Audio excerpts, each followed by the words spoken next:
Hello Avinash, आपको आवाज आ रही है मेरी? जी भैया नमस्ते। भैया आप हाँ। अपना कैमरा ऑन कर लीजिए कि हम इंट्रोडक्शन की तरफ बढ़ पाए। मैं ये कह रहा था कि एक जब फोटो लेनी होगी तब मैं एक बार कैमरा ऑन कर दूंगा। अभी मैं जिस जगह पे वहां पे थोड़ा जी नेटवर्क भैया। वीक है, तो चलेगा? ठीक है, जी थैंक यू। जी भैया। मैं बिना कैमरा ऑन किए इंट्रोडक्शन दूं कि कैमरा ऑन करके दूं? ठीक।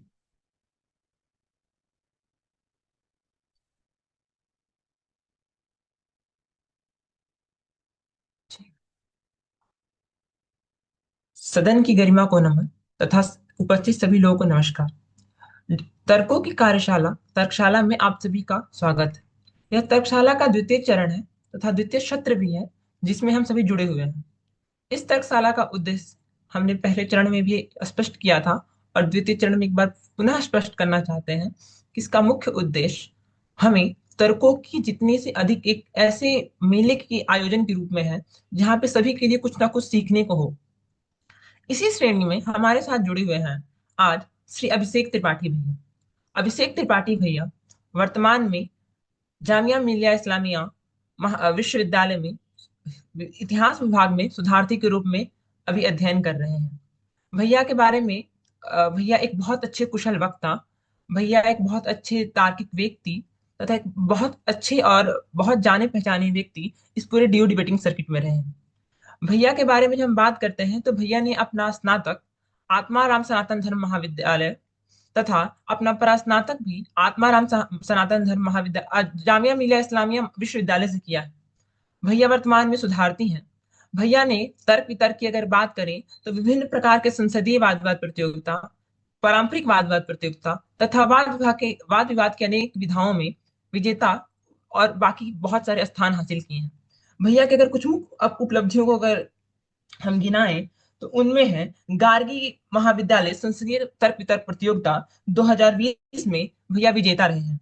भैया हिंदू महाविद्यालय संसदीय तर्क वितर्क प्रतियोगिता के उप विजेता रहे हैं 2021 में।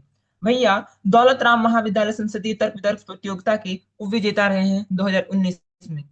भैया तर्क वितर्क प्रतियोगिता संसदीय आर्यभट्ट महाविद्यालय के भी उप विजेता रहे हैं 2021 में।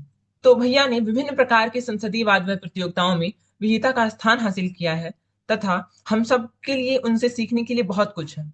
अब हम एक बार और बता देना चाहते हैं तर्कशाला का उद्देश्य बहुत ही संक्षिप्त शब्दों में कि तर्कशाला का मुख्य उद्देश्य यह है कि किसी भी विषय के विभिन्न प्रकार के आयामों को विभिन्न प्रकार से देख पाना, विभिन्न संदर्भों में देख पाना।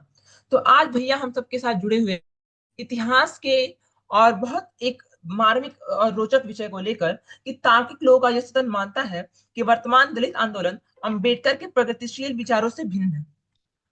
अब भैया जब हम बात करते हैं अंबेडकर और उनके विचारों की और उस समय की स्थिति की, तो वर्तमान की परिस्थिति तथा भूत की स्थिति को देखते हुए इन दोनों का तार्किक अवलोकन करते हुए हमें दिखाएंगे कि किसी भी एक टॉपिक अर्थात विषय के पक्ष और विपक्ष को कैसे खोलकर देखा जा सकता है और उनसे क्या हम किस प्रकार से हम डिबेटिंग और तर्क बना सकते हैं। तर्कशाला का मुख्य उद्देश्य यही है कि नव आगंतुक अर्थात नव प्रविष्ट नोवाइस कंपटीशन जो शिवाजी भोसले संसदीय वाद विवाद प्रतियोगिता के 11वें संस्करण में होने जा रही है, उनमें जो लोग नए आ रहे हैं, जो जिनके लिए डिबेटिंग और हिंदी वाद विवाद प्रतियोगिता नहीं है, वो उस चीज को अच्छे से समझ पाए। साथ ही साथ जब हम जिस प्रतियोगिता को शुरू करने की बात कर रहे हैं, जिस पहल को हमने किया है, उसमें हमने सभी को मौका दिया है कि अगर हिंदी से ना जुड़ पाए हो तो हिंदी संसदीय वाद विवाद प्रतियोगिता को बहुआयामी बनाने के लिए हम इस क्षेत्र में बढ़ने का प्रयास कर रहे हैं कि सभी हिंदी से जुड़ पाए और सभी ना मात्र डीयू बल्कि डीयू से बाहर निकल कर और हिंदी संसदीय वाद विवाद प्रतियोगिता भारत की एक सम्मानित प्रतियोगिता बन पाए। इसी क्षेत्र में भैया हम लोग इसी श्रेणी और क्षेत्र में बढ़ते हुए भैया आज हम लोगों का मार्गदर्शन करेंगे और भैया हम लोग को समझाएंगे कि किसी विषय के विभिन्न आयाम क्या हो सकते हैं। टॉपिक ब्रेकडाउन अर्थात हम विषय की विभिन्न आलोचनात्मक और सकारात्मक विषयों को और कैसे किसी काउंटर को किया जा सकता है सबको समझाने का प्रयास करेंगे।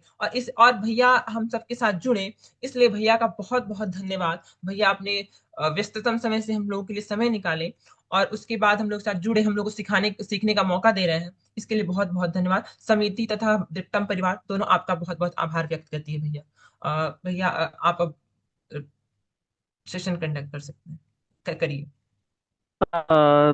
बहुत बहुत धन्यवाद आपका अविनाश, और आपकी समिति की ओर से मुझे आमंत्रित करने के लिए आप लोगों का धन्यवाद। मैं पहले एक बार चाहूंगा कि आप अगर हो सके तो स्क्रीन पे टॉपिक शेयर कर दें, तो बाकी जो लोग हैं पार्टिसिपेंट हैं वो भी देख सकते हैं। मैं पहले जी भैया। पहले टॉपिक की ओर जा रहा हूँ। तार्किक लोगों का यह सदन मानता है कि वर्तमान दलित आंदोलन अंबेडकर के प्रगतिशील विचारों से भिन्न है। पहले दो तीन बातें हमें समझने की जरूरत है कि हम किसी भी डिबेट के एस्पेक्ट में देख रहे हैं। पहला ये है कि हमें फैक्ट ऑब्जेक्टिव, एकदम ऑब्जेक्टिव होकर फैक्ट को देखते हुए डिबेट करनी है। हमें इमोशनल क्वोशंट जो भी किसी डिबेट में होता है कि हम एक पर्टिकुलर आइडेंटिटी से आते हैं, हमारे अपने प्रेजुडिस होते हैं हमारी अपब्रिंगिंग के, उन्हें हमें अलग करके देखने की जरूरत है। दूसरी बात, इस डिबेट में सबसे इंपॉर्टेंट बात हमें देखने की जरूरत है कि ये वर्तमान दलित आंदोलन के बारे में बात नहीं है। ये ज्यादातर बात ये है कि वो अंबेडकर के प्रगतिशील विचारों से भिन्न है।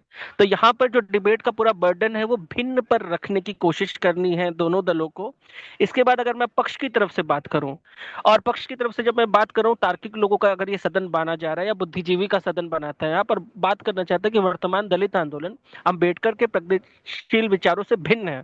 तो अब यहाँ पर सबसे पहले पक्ष को और विपक्ष को दोनों को एक दूसरा बर्डन, जो उनका सेकेंडरी बर्डन होगा भिन्नता के बाद, वो होगा कि अंबेडकर का प्रगतिशील विचार क्या है। और अंबेडकर के प्रगतिशील विचारों में अगर ज्यादातर चीजें देखी जाए कि जैसे पक्ष के जो पहले वक्ता आएंगे, प्रधानमंत्री सदन पर आएंगे और वो प्रधानमंत्री कहेंगे कि अंबेडकर, ये सदन मानता है कि वर्तमान दलित आंदोलन अंबेडकर के प्रगतिशील विचार से भिन्न है।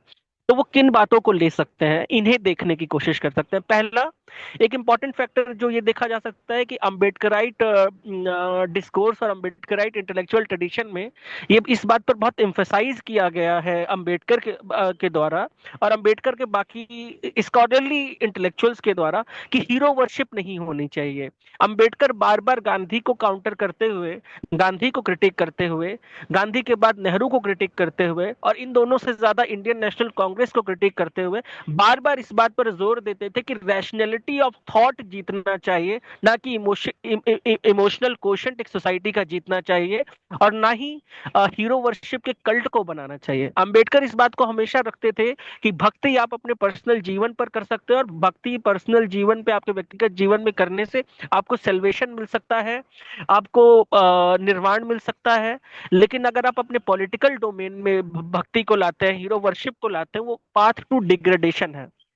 तो यहाँ पे जो पक्ष के वक्ता हैं, वो पहली बात ये रख सकते हैं कि हीरो वर्शिप का जो ट्रेडिशन है अम्बेडकराइट ट्रेडिशन में आज के प्रेजेंट पॉलिटिकल दलित आंदोलन में, वो इतना ज्यादा है कि किसी भी दूसरे दलित नेता का नाम बता पाना अम्बेडकर के लेवल का, या अम्बेडकर से थोड़े कम लेवल का, जो कि किसी भी पार्टी ऑर्गेनाइजेशन के सेकेंडरी लेवल होते हैं या इंटेलेक्चुअल ट्रेडिशन में होते हैं, बता पाना मुश्किल होगा विपक्ष के लिए।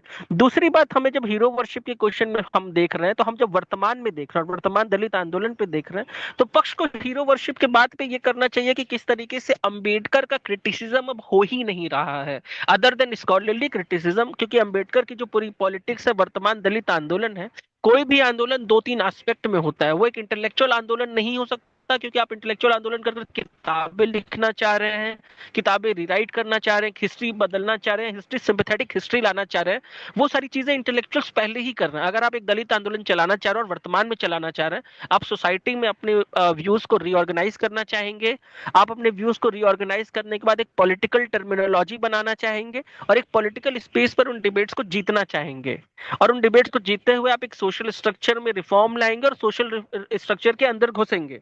तो इसमें सबसे बड़ी प्रॉब्लम जो वर्तमान दलित आंदोलन में है, वो सबसे बड़ी समस्या है हीरो वर्शिप की।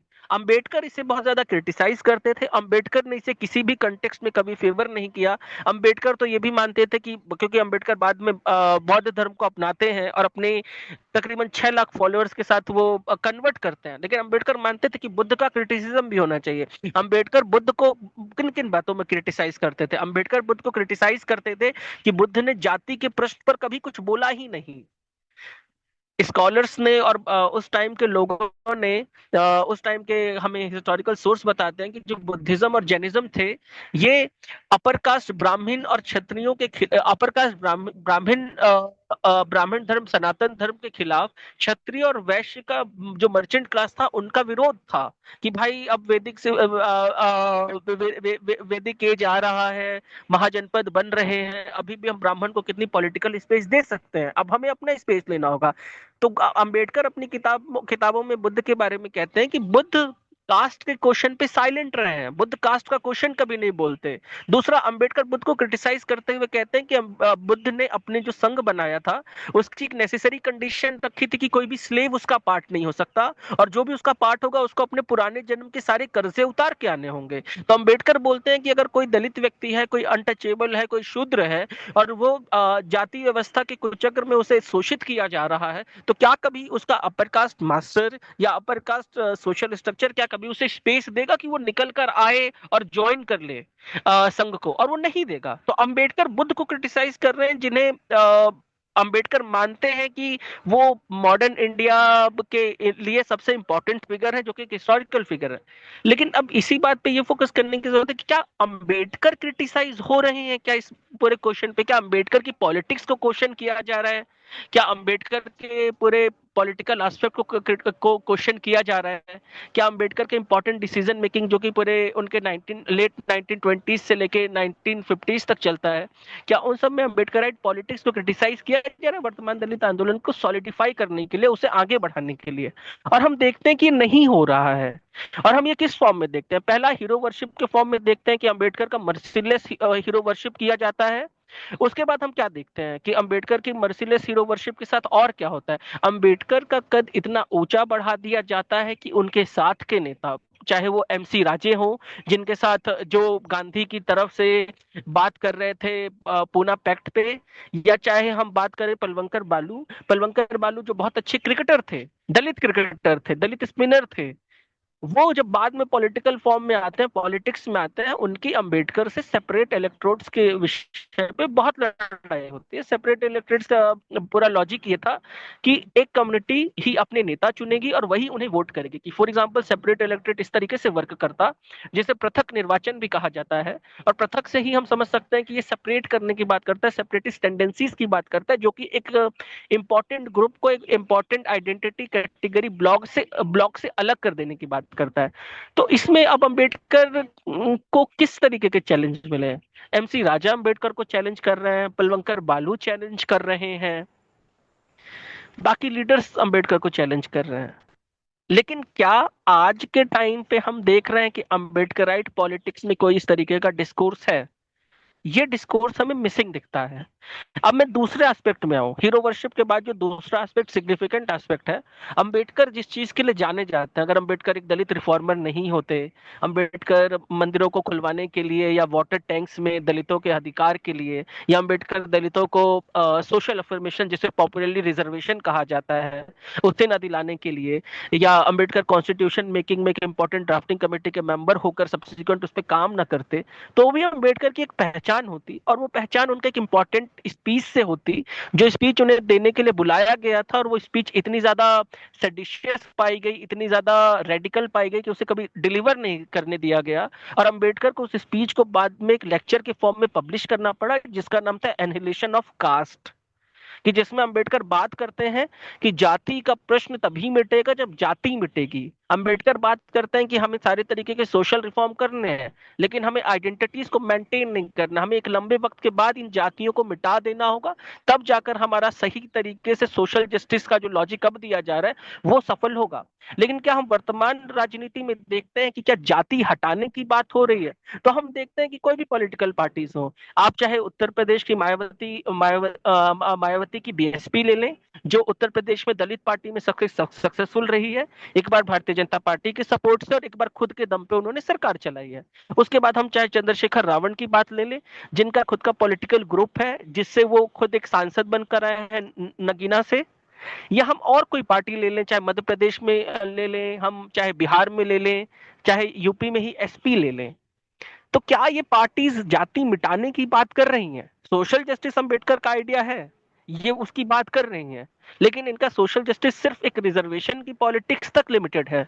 ये उसके लिए और क्या मांग रहे हैं? इस पर देखने की जब इस पर हम जब देखने की कोशिश करें, हमें मिलता है कि कुछ मांग ही नहीं रहे हैं, अदर देन कि ये अपने कम्युनिटीज के लिए जो रिजर्व सीट है उसे अगले डिलिमिटेशन में बढ़ना चाहिए, और इनकी कम्युनिटीज के साथ कोई भी किसी भी तरीके का एट्रोसिटीज नहीं होना चाहिए, एसटी एसटी वायलेंस नहीं होना चाहिए।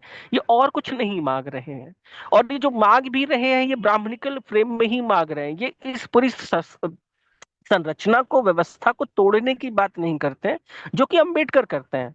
अंबेडकर कहते हैं कि एनिहिलेशन ऑफ कास्ट करना होगा, और वो हम आज ना करें तो हमें कल करना होगा, और हमें अब शॉर्ट टर्म में नहीं हो पा रहा तो हमें लॉन्ग टर्म पॉलिसी में करना होगा। क्या वर्तमान राजनीति इस पे बात करती है? हम देखते हैं कि वर्तमान राजनीति इस पे बात ही नहीं कर रही है। ना वो मायावती की पार्टी है, ना वो चंद्रशेखर आजाद की पार्टी है, ना वो समाजवादी पार्टी अखिलेश यादव की है। ये तीन इंपॉर्टेंट पार्टीज इंडिया के सबसे important electorally state Uttar Pradesh की बात करते हैं। हम बिहार में चलते हैं, जहाँ पे इंटरमीडिएट कास्ट और बाकी कास्ट की राजनीति होती है, और वहाँ पे अलग अलग पार्टीज हैं, चाहे वो आरजेडी हो जाए, चाहे जेडीयू हो जाए, चाहे वीआईपी पार्टी है साहनी की, या किसी और की पार्टी हो जाए, या किसी और स्टेट में देख लें। क्या ये एनहिलेशन ऑफ कास्ट की बात कर रहे हैं? क्या ये कह रहे हैं कि हम जाति व्यवस्था मिटाकर रहेंगे? नहीं, ये बात कर रहे हैं कि हमें हमारी जाति के साथ शोषण हुआ है, उस आधार पे हमें सोशल जस्टिस दीजिए। तीसरी बात, एक इंपॉर्टेंट बात यह है कि अंबेडकर किसी पर्टिकुलर ग्रुप के लीडर नहीं थे। अंबेडकर एक दलित कैटेगरी के लीडर थे, लेकिन अंबेडकर दलित में किसी ग्रुप के लीडर नहीं थे। अंबेडकर की खुद की दलित आइडेंटिटी महाड़ ग्रुप से आती थी, लेकिन वो सिर्फ महाड़ के लिए नहीं लड़ रहे थे, या उस पर्टिकुलर ग्रुप की पॉलिटिक्स पे नहीं जा रहे थे। अंबेडकर की यूनिफाइंग पैन इंडियन दलित आइडेंटिटी की बात कर रहे थे, जो उनके आइडियाज में दलितिस्तान के फॉर्म में आता है।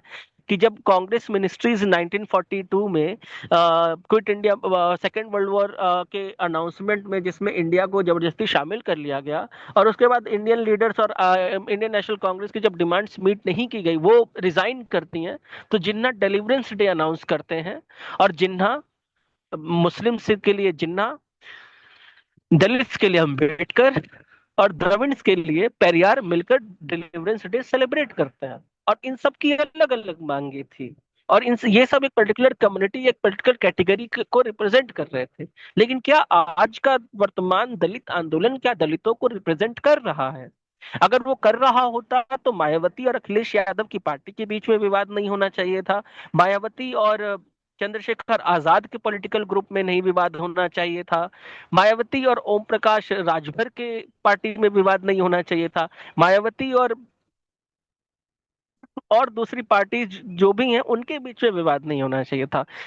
दिक्कत यह है कि आज का वर्तमान दलित आंदोलन इतना भिन्न इसलिए है क्योंकि पहली बात, ये कोई आंदोलन नहीं है, इनमें कुछ आवाजें हैं लेकिन इनके पास कोई पर्टिकुलर विजन नहीं है। और दूसरा, ये पर्टिकुलर कास्ट की पार्टीज बनकर रह गई हैं। समाजवादी पार्टी यादवों की पार्टी बनकर रह गई है, बीएसपी दूसरे पर्टिकुलर ग्रुप की पार्टी बनकर रह गई है, और दूसरी पार्टीज अलग अलग पर्टिकुलर ग्रुप की पार्टीज बनकर रह गई हैं। और चौथा बात, ये किस तरीके से वर्तमान राजनीतिक आंदोलन जो है अंबेडकर के प्रगतिशील विचारों से अलग थे, उसे इस तरीके से देखिए कि अंबेडकर ने कभी क्लास क्वेश्चन की बात नहीं की, अंबेडकर कास्ट क्वेश्चन की बात करते हैं। अंबेडकर मानते हैं कि भारत में क्लास हो सकते हैं, लेकिन अंबेडकर ये ज्यादा मानते हैं कि भारत में कास्ट हैं, जातियां हैं। और जब आज की वर्तमान राजनीति में कुछ पॉलिटिकल इंटेलेक्चुअल्स लाइक आनंद तेलतुंबड़े जब बात करते हैं कि हमें क्लास की पॉलिटिक्स करनी चाहिए, हम कास्ट की पॉलिटिक्स में कभी नहीं जीत सकते, क्लास की पॉलिटिक्स में हम ज्यादा जीत सकते हैं, तो इन क्वेश्चंस को पिकअप किया जा रहा है। और दलित फॉर्मेशन इस तरीके से, दलित इंटेलेक्चुअल ट्रेडिशंस और दलित सोशल वर्कर्स एसोसिएशंस जो बामसेफ है या बाकी लोग हैं, ये इन क्वेश्चंस को कंसिडर करने का सोच रहे हैं। तो इन तरीकों से जो आज का वर्तमान दलित आंदोलन है, जो वर्तमान दलित आंदोलन है, अंबेडकर के प्रगतिशील विचारों से भिन्न है। चाहे वो हीरो वर्शिप हो, एनिहिलेशन ऑफ कास्ट का नहीं होना हो, चाहे पर्टिकुलर कास्ट एस्पिरेशन में निपट कर रह जाना हो, चाहे दलित इमेंसिपेशन न करना हो, चाहे क्लास क्वेश्चन हो। और इससे भी एक इंपॉर्टेंट बात है कि अंबेडकर जब दलित आंदोलन की बात करते हैं तो अंबेडकर सारे दलितों के हित की बात करते हैं। अंबेडकर के पास उतना समय नहीं रहा, शायद वो इस बात को उतना थ्योराइज नहीं करते हैं कि जो ब्राह्मण दलित का शोषण कर रहा है, अंबेडकर इसके खिलाफ है। लेकिन यादव जो दलितों का शोषण कर रहे हैं, जो बीच की कास्ट है, इंटरमीडिएट कास्ट है, जिनके पास सारे रिसोर्सेस है, जो पूरी तरीके से प्रोटेक्टेड है, और जो इन कम्युनिटीज के वीकर सेक्शन के लोगों का रिप्रेजेंटेशन है या अफर्मेटिव एक्शंस है, उन्हें अनजस्टली यूज कर रहे हैं, इनके खिलाफ वर्तमान दलित आंदोलन कुछ नहीं कहता है, इन क्वेश्चंस को कंसिडर नहीं करता है। फॉर एग्जांपल, रिसेंट में सुप्रीम कोर्ट ने एक जजमेंट दिया था, सुप्रीम कोर्ट की एक बेंच ने, कि एसटी और एससी कम्युनिटीज में ओबीसी कैटेगरी की तरह ही क्रीमी लेयर होना चाहिए, कि जिन्हें लगता है कि ज्यादा मिल चुका है, उन्हें उस अफर्मेटिव एक्शन से हटा के बाकी लोगों को जिन्हें नहीं मिला है उन्हें ये अफर्मेटिव एक्शन दिए जाए। लेकिन इन पर्टिकुलर ग्रुप्स ने, चाहे वो यादव हो जाए, चाहे वर्मा हो जाए, जो कि एस टी एस सीज और ओबीसीज में एक्टिव हैं, ये दलित आंदोलन में ये पार्टियां, ये इन पार्टीज का हक खा गई, ये इनका रिप्रेजेंटेशन खा गई। और दूसरी बात, एक इंपॉर्टेंट फैक्टर और कंसिडर करता है, अंबेडकर ने एक पार्टी बनाई थी, रिपब्लिकन पार्टी ऑफ इंडिया। उस पार्टी के आज सबसे फेमस आदमी है जो भारतीय पार्लियामेंट में हर दूसरी बात पे सस्ती शायरियां करते हैं, रामदास अठावले, वो उस पार्टी से हैं, उस पार्टी के रिप्रेजेंटेटिव हैं। दूसरा, अंबेडकर के खुद के पोते, अंबेडकर के बेटे प्रकाश अंबेडकर, वो क्या कर रहे हैं? इन लोगों की पॉलिटिक्स पूरी तरीके से बदल गई है। अंबेडकर पूरा टोटली अगेंस्ट थे कि हम कांग्रेस जैसी कास्टिस्ट ऑर्गेनाइजेशन, ब्राह्मणिकल ऑर्गेनाइजेशन के साथ कभी अलायंस नहीं करेंगे। आरपीआई हो गई या चाहे अघाड़ी हो गई, जो कि प्रकाश अंबेडकर की पार्टी है, ये लोग हर बार कांग्रेस से, एनसीपी से, बीजेपी से, जिससे भी जो भी सरकार में है, उससे अलायंस करने में कहीं भी हिचकिचाते नहीं। इसलिए ये भिन्न है, इनका जो पूरा का पूरा वर्तमान दलित आंदोलन में लोगों का विचार है, ये अंबेडकर के प्रगतिशील विचारों से भिन्न है। हमें ये कंसिडर करने की कोशिश करनी है। ये पक्ष की तरफ से डिबेट हो गई। अब मैं विपक्ष की तरफ से इस डिबेट को देखता हूं, और मैं विपक्ष में जो भी बोलना चाहेंगे उनके लिए फिर से एक बार टॉपिक रिपीट करता हूं। तार्किक लोगों का यह सदन मानता है कि वर्तमान दलित आंदोलन अंबेडकर के प्रगतिशील विचारों से भिन्न है। हमें इसमें क्या कंसिडर करना है? हमें ये कंसिडर करना है कि भिन्न नहीं है। तो सबसे पहला जो इंपॉर्टेंट फैक्टर हमें देखना है कि वर्तमान दलित आंदोलन किस तरीके से भिन्न नहीं है, वो आइडिया ऑफ रिप्रेजेंटेशन है। अंबेडकर भी रिप्रेजेंटेशन की बात कर रहे थे दलित और लोअर कास्ट की, वर्तमान दलित आंदोलन भी रिप्रेजेंटेशन के आइडिया की बात करता है। अब वो रिप्रेजेंटेशन का आइडिया पक्ष कह सकता है कि वो चेंज हो रहा है, वो सिर्फ रिजर्वेशन और सिर्फ पॉलिटिकल इलेक्टोरल जगहों तक नहीं होगा, वो अकादमिक संस्थाओं में एक स्पेस बनाने की बात करेगा, वो सोशल और पॉलिटिकल डिस्कोर्सेस में एक स्पेस बनाने की कोशिश करेगा, और वो आगे निकलकर स्लर रिक्लेमेशन तक जाएगा, जिसका एक उदाहरण आप इस तरीके से देख सकते हैं कि एक पर्टिकुलर वर्ड है जो दलितों के लिए गाली के तौर पर इस्तेमाल किया जाता था, लेकिन चंद्रशेखर आजाद और बाकी लोग उसे डिग्रेड कर कर यूज करते हैं और उसे रिक्लेम करने की बात करते हैं। सबसे पहले जो रिप्रेजेंटेशन का क्वेश्चन है वो अभी भी सेम है, और वो अंबेडकर के दलित आंदोलन से आगे बढ़ रहा है, जो कि बहुत सारे इंटेलेक्चुअल्स का मानना है, चाहे वो अंबेडकर पर काम करने वाली इलेनर जेलेट हो जाए, चाहे वो गेल ऑम्बेडल्ट हो जाए, चाहे वो सूरज इंगड़े हो जाए, चाहे वो आकाश सिंह राठौर हो जाए। ये चार प्रोमिनेंट दलित इंटेलेक्चुअल्स हैं जो दलित इश्यूज पर काम करते हैं, और इन लोगों ने इस बात पर ज्यादा फोकस किया है कि अंबेडकर जो दलित आंदोलन की रूपरेखा देकर जा रहे हैं, या अंबेडकर के हिसाब से दलित दलित आंदोलन की रूपरेखा होगी, इसके इंटरनल एस्पेक्ट बहुत ज्यादा चेंज हुए हैं, लेकिन इसका जो आउटर पर्सपेक्टिव है, जो स्ट्रक्चरल पर्सपेक्टिव है, वो सेम रहता है। इनकी मांगे सेम है, इनका कार्य करने का तरीका सेम है। इवन दो इंटरप्रिटेशन समय के साथ चेंज होती है, और ऐसे ट्रेनिंग हिस्टोरियन मैं इस बात पर ये विचार रखता हूँ कि इंटरप्रिटेशन हर वक्त के साथ बदलने वाली है, और वो उससे कंटेक्स्ट में देखना होगा। दूसरा सवाल, भिन्न नहीं है, जब हम ये विपक्ष का बर्डन है कि भाई भिन्न नहीं है, तो विपक्ष प्रगतिशील विचारों को जब डिफाइन करता है, उसे ये देखने की जरूरत है कि अंबेडकर का सोशल जस्टिस का जो आइडिया था, वही सबसे इंपॉर्टेंट आइडिया था अंबेडकराइट कैनन में, अंबेडकराइट नॉलेज थ्योरी में, और Ambedkarite formulation of social justice में, कि आइडिया ऑफ सोशल जस्टिस सबसे ज्यादा इंपॉर्टेंट है। और अंबेडकर उसे इस तरीके से देखते हैं कि भाई हमें इस व्यवस्था को तोड़ना है, और हमें हमारे लोगों को सोशल जस्टिस दिलवाना है किसी भी कॉस्ट पे। उसके लिए अंबेडकर का एक बहुत फेमस कथन है कि nothing comes before my community, I have no nation. Gandhi ji को कहते हैं कि बापू मेरा कोई देश नहीं है, मेरी सिर्फ अपनी जाति है, मेरी जाति के लोग हैं, मेरे लोग हैं, और मैं इनके लिए लड़ूंगा, और जब तक हूं मैं इनके हित की बात करूंगा। इसलिए अंबेडकर कांग्रेस मिनिस्ट्रीज में कभी शामिल नहीं हुए, कभी एंटी कॉलोनियल मूवमेंट जो भारत में कांग्रेस और बाकी पार्टीज ने लड़ा अंग्रेजों के खिलाफ, कभी अंबेडकर उसमें शामिल नहीं हुए, लेकिन अंबेडकर सोशल रिफॉर्म में लगे रहे। अंबेडकर ने कास्ट मिटाने की बात की, अंबेडकर ने रोटी बेटी की बात की, अंबेडकर ने वाटर पे दलित एक्सेस की बात की, अंबेडकर ने वुमेन के पर्सपेक्टिव में सोशल रिफॉर्म्स की बात की, जिसमें उन्होंने दलित वुमेन्स को और ज्यादा रखा। अंबेडकर ने इससे ज्यादा इस बारे में भी बात की। अंबेडकर ने बात की कि टेम्पल एक्सेस होने चाहिए, दलित पब्लिक प्लेसेस में कहीं भी जा सकते हैं, उन्हें सिर्फ और सिर्फ उनकी जाति के दम पे ना रोका जाए। और आज ये आइडिया बहुत ज्यादा स्ट्रांग है। आज अगर किसी पर्टिकुलर कम्युनिटी को रोका जा रहा है कहीं जाने से, तो आइडिया ऑफ सोशल जस्टिस इतना स्ट्रांग है कि जुडिशरी बिना किसी प्रोटेस्ट और किसी पॉलिटिकल असर्शन के भी डिसीजन दे रही है। और इन्हीं डिसीजंस का इन्फ्लुएंस है कि जुडिशरी आज इतने विभिन्न विचारों में भी सोशल जस्टिस के विचार को सबसे आगे रख रही है। तीसरा सवाल, मुस्लिम क्वेश्चन, मुसलमानों के प्रश्न पर, इस पर सबसे बड़ी बात रखने की जरूरत है कि अंबेडकराइट पार्टीज का मुस्लिम्स पर वही रुख है जो अंबेडकर का था।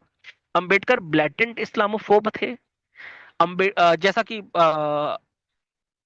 आनंद तिलतुमरे ने अपनी किताब अंबेडकर एंड इस्लाम में बताया है, उसे कोई भी रिफर कर सकता है पढ़ने के लिए, कि अंबेडकर के मुस्लिम क्वेश्चंस पे क्या व्यू थे, अंबेडकर का क्या विचार था कि हमें मुस्लिम्स को किस पर्सपेक्टिव में देखना है। और अंबेडकर का मुस्लिम क्वेश्चन पे विचार सावरकर से ज्यादा भिन्न नहीं था। दोनों ही एक्सक्लूसिव नेशनलिज्म को प्रमोट करते थे। एक्सक्लूसिव नेशनलिज्म से मेरा मतलब है पृथक पृथक राष्ट्रीयता से, जिसमें आप कुछ लोगों को अलग करते हो अपने राष्ट्र के कॉन्सेप्ट से, नेशन मेकिंग से, और आप अपने लिए नेशन बनाते हो, आप उन्हें अलग रखते हो। अम्बेडकर उन्हें उसी तरीके से देखते थे। अंबेडकर ने अपनी किताब पाकिस्तान वाली में इस बात पे, एक सेकंड,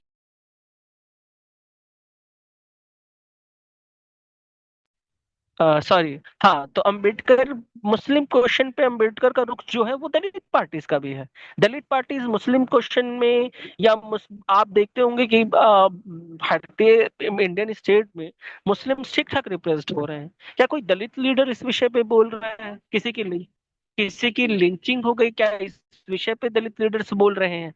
क्या दलित लीडर्स इस्लामोफोबिया के कंटेक्स्ट में कोई बयान दे रहे हैं? नहीं दे रहे हैं। और ये सबसे इम्पोर्टेंट चीज है ये बताने के लिए कि जो अंबेडकर का विचार था, प्रगतिशील विचार था, उसके अंदर चाहे सबसे कमजोर विचार रहा हो, लेकिन इस पर्टिकुलर विचार पर ही सेम एस्पेक्ट रिपीट होता है। एक लीनिएज का सवाल है कि वो एक तरीके से ही चल रहा है, इस सवाल में कोई चेंज नहीं है।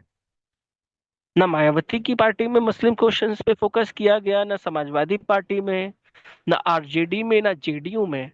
और जब मुस्लिम क्वेश्चन की बात हो रही है तो ये मुसलमानों को सीट दे देना और इलेक्शंस में उनके साथ इफ्तार कर लेना तक सीमित नहीं है। ये बात है कि उनके सोशल और पॉलिटिकल रिप्रेजेंटेशन का क्या है। और इसका यही हाल है कि चाहे जेडीयू हो, चाहे आरजेडी हो, चाहे अखिलेश यादव की पार्टी हो, समाजवादी पार्टी हो, या चाहे बीएसपी हो, इन सब ने मुस्लिम पॉलिटिकल लीडर, और जिसके सबसे प्रोमिनेंट लीडर के तौर पे अगर मैं किसी पॉलिटिकल पार्टी को देखूं तो AIMIM है और असदुद्दीन ओवैसी है। इन पार्टीज ने ओवैसी को एक हाथ की दूरी पे रखा हुआ है। ये इसे बीजेपी की बी टीम कहते हैं। और क्या इसका इम्पोर्टेंट रीजन ये नहीं है कि अंबेडकर खुद मुस्लिम्स को लेकर डिस्ट्रस्टफुल थे 30 और 40 के डेकेड में, 1930s और 40s में, और मुस्लिम लीग की पॉलिटिक्स से भी सस्पिशियस थे। और इसलिए ही शायद वो अपनी किताबों में लिखते हैं कि नहीं भाई, हमें स्ट्रांग सेंटर चाहिए, अगर हमारा स्ट्रांग सेंटर नहीं होगा तो कभी भी सिसीड कर सकते हैं ये लोग। और सिसीड के साथ साथ हमें ये भी जरूरत है कि हम सोशल रिफॉर्म और ये सारी चीजें देखें। तो हम इसमें क्या पाते हैं कि अम्बेडकर का मुस्लिम क्वेश्चन पे जो रुख था, आज के वक्त के हिसाब से और अपने वक्त के हिसाब से भी, चाहे वो रुख कितना भी कंजर्वेटिव हो, कितना भी पैट्रियार्कल हो, कितना भी सेक्सिस्ट हो, अंबेडकर के उन्हीं विचारों को आज के वर्तमान दलित आंदोलन में भी स्पेस दी जा रही है। आप किसी भी मुस्लिम स्फेयर के एस्पेक्ट पर देखें, दलित इंटेलेक्चुअल्स का कोई कंट्रीब्यूशन नहीं होता। और एक दो दलित इंटेलेक्चुअल्स अगर कुछ कंट्रीब्यूट कर भी दें, दलित पॉलिटिशियंस, दलित सोशल एक्टिविस्ट और दलित आंदोलनकारियों का कोई कंट्रीब्यूशन नहीं है। तो हम इससे क्या देखते हैं कि ये किस तरीके से भिन्न नहीं है वर्तमान दलित आंदोलन। वो वैसा ही है, उसमें आइडिया ऑफ सोशल जस्टिस है, उसमें क्वेश्चन ऑफ रिप्रेजेंटेशन है, उसमें क्वेश्चन ऑफ मुस्लिम क्वेश्चन है। और इस हिसाब से मुझे लगता है कि ये डिबेट इस तरीके से की जा सकती है। अब इसमें सबसे इम्पोर्टेंट एस्पेक्ट इस डिबेट में एक देखने का ये है कि वर्तमान दलित आंदोलन अंबेडकर के प्रगतिशील विचारों से भिन्न है। इसमें सबसे ज्यादा जरूरी ये हुआ कि दोनों दल भिन्नता को किस तरीके से डिफाइन करते हैं। पक्ष भिन्नता को डिफाइन करेगा आइडियोलॉजिकल शिफ्ट से, विपक्ष भिन्नता को डिफाइन कर सकता है आइडियोलॉजिकल डिसकंटिन्यूटीज से। और जब विपक्ष कहेगा कि भाई आइडियोलॉजिकल, जब पक्ष कहेगा कि भाई आइडियोलॉजिकल कंटिन्यूटीज नहीं है, तो विपक्ष कह सकता है स्ट्रक्चरल कंटिन्यूटीज है। जिस तरीके का स्ट्रक्चर था दलित आंदोलन का, जो अंबेडकर बनाकर गए हैं, वही स्ट्रक्चर कंटिन्यू कर रहा है। और यही वही स्ट्रक्चर बार बार खुद को रिपीट कर रहा है। और वही स्ट्रक्चर एक रेप्लिकेटिव मॉडल ले रहा है कि अब दलित आंदोलन किसी और जगह पहुंचेगा तो वो इसी स्ट्रक्चर से पहुंचेगा। बाद में अगर कोई जीनियस हुआ तो वो उसे अपने हिसाब से चेंज करेगा या बदलने की कोशिश करेगा। अब कोई क्यूएनए हो, किसी के कोई सवाल हो तो आप लोग कर सकते हैं।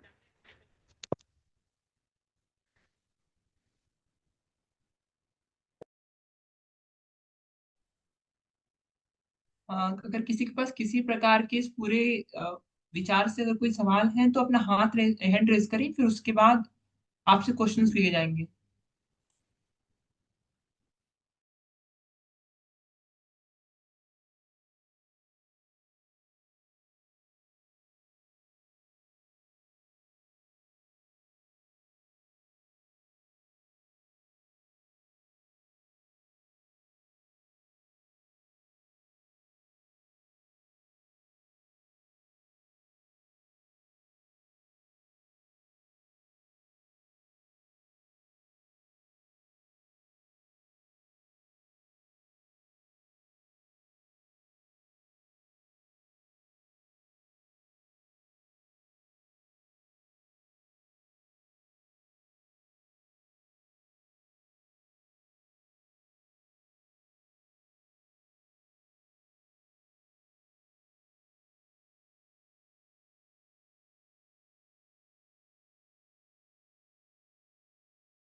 हाँ, अनुभव, अगर सवाल है तो पूछ लीजिए आप।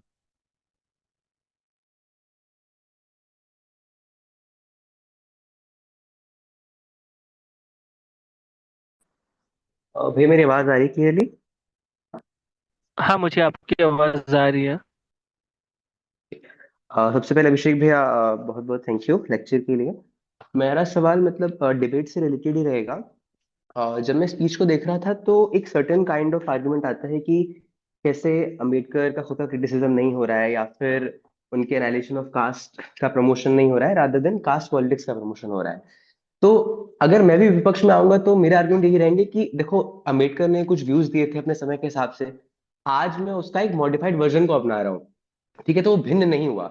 अगर हर इंसान हर आर्ग्यूमेंट को केवल इसी रूप से अगर वो कोडिफाई करता जाए कि क्योंकि वो सोसाइटल स्ट्रक्चर अभी भी उतना भिन्न नहीं है 1930 के हिसाब से आज भी, तो हम उस कंडीशन में ही नहीं है कि एग्जैक्टली अम्बेडकर की चीजों को इम्प्लीमेंट कर पाए। हम अभी भी एक ट्रांजिशन स्टेट के अंदर ही हैं।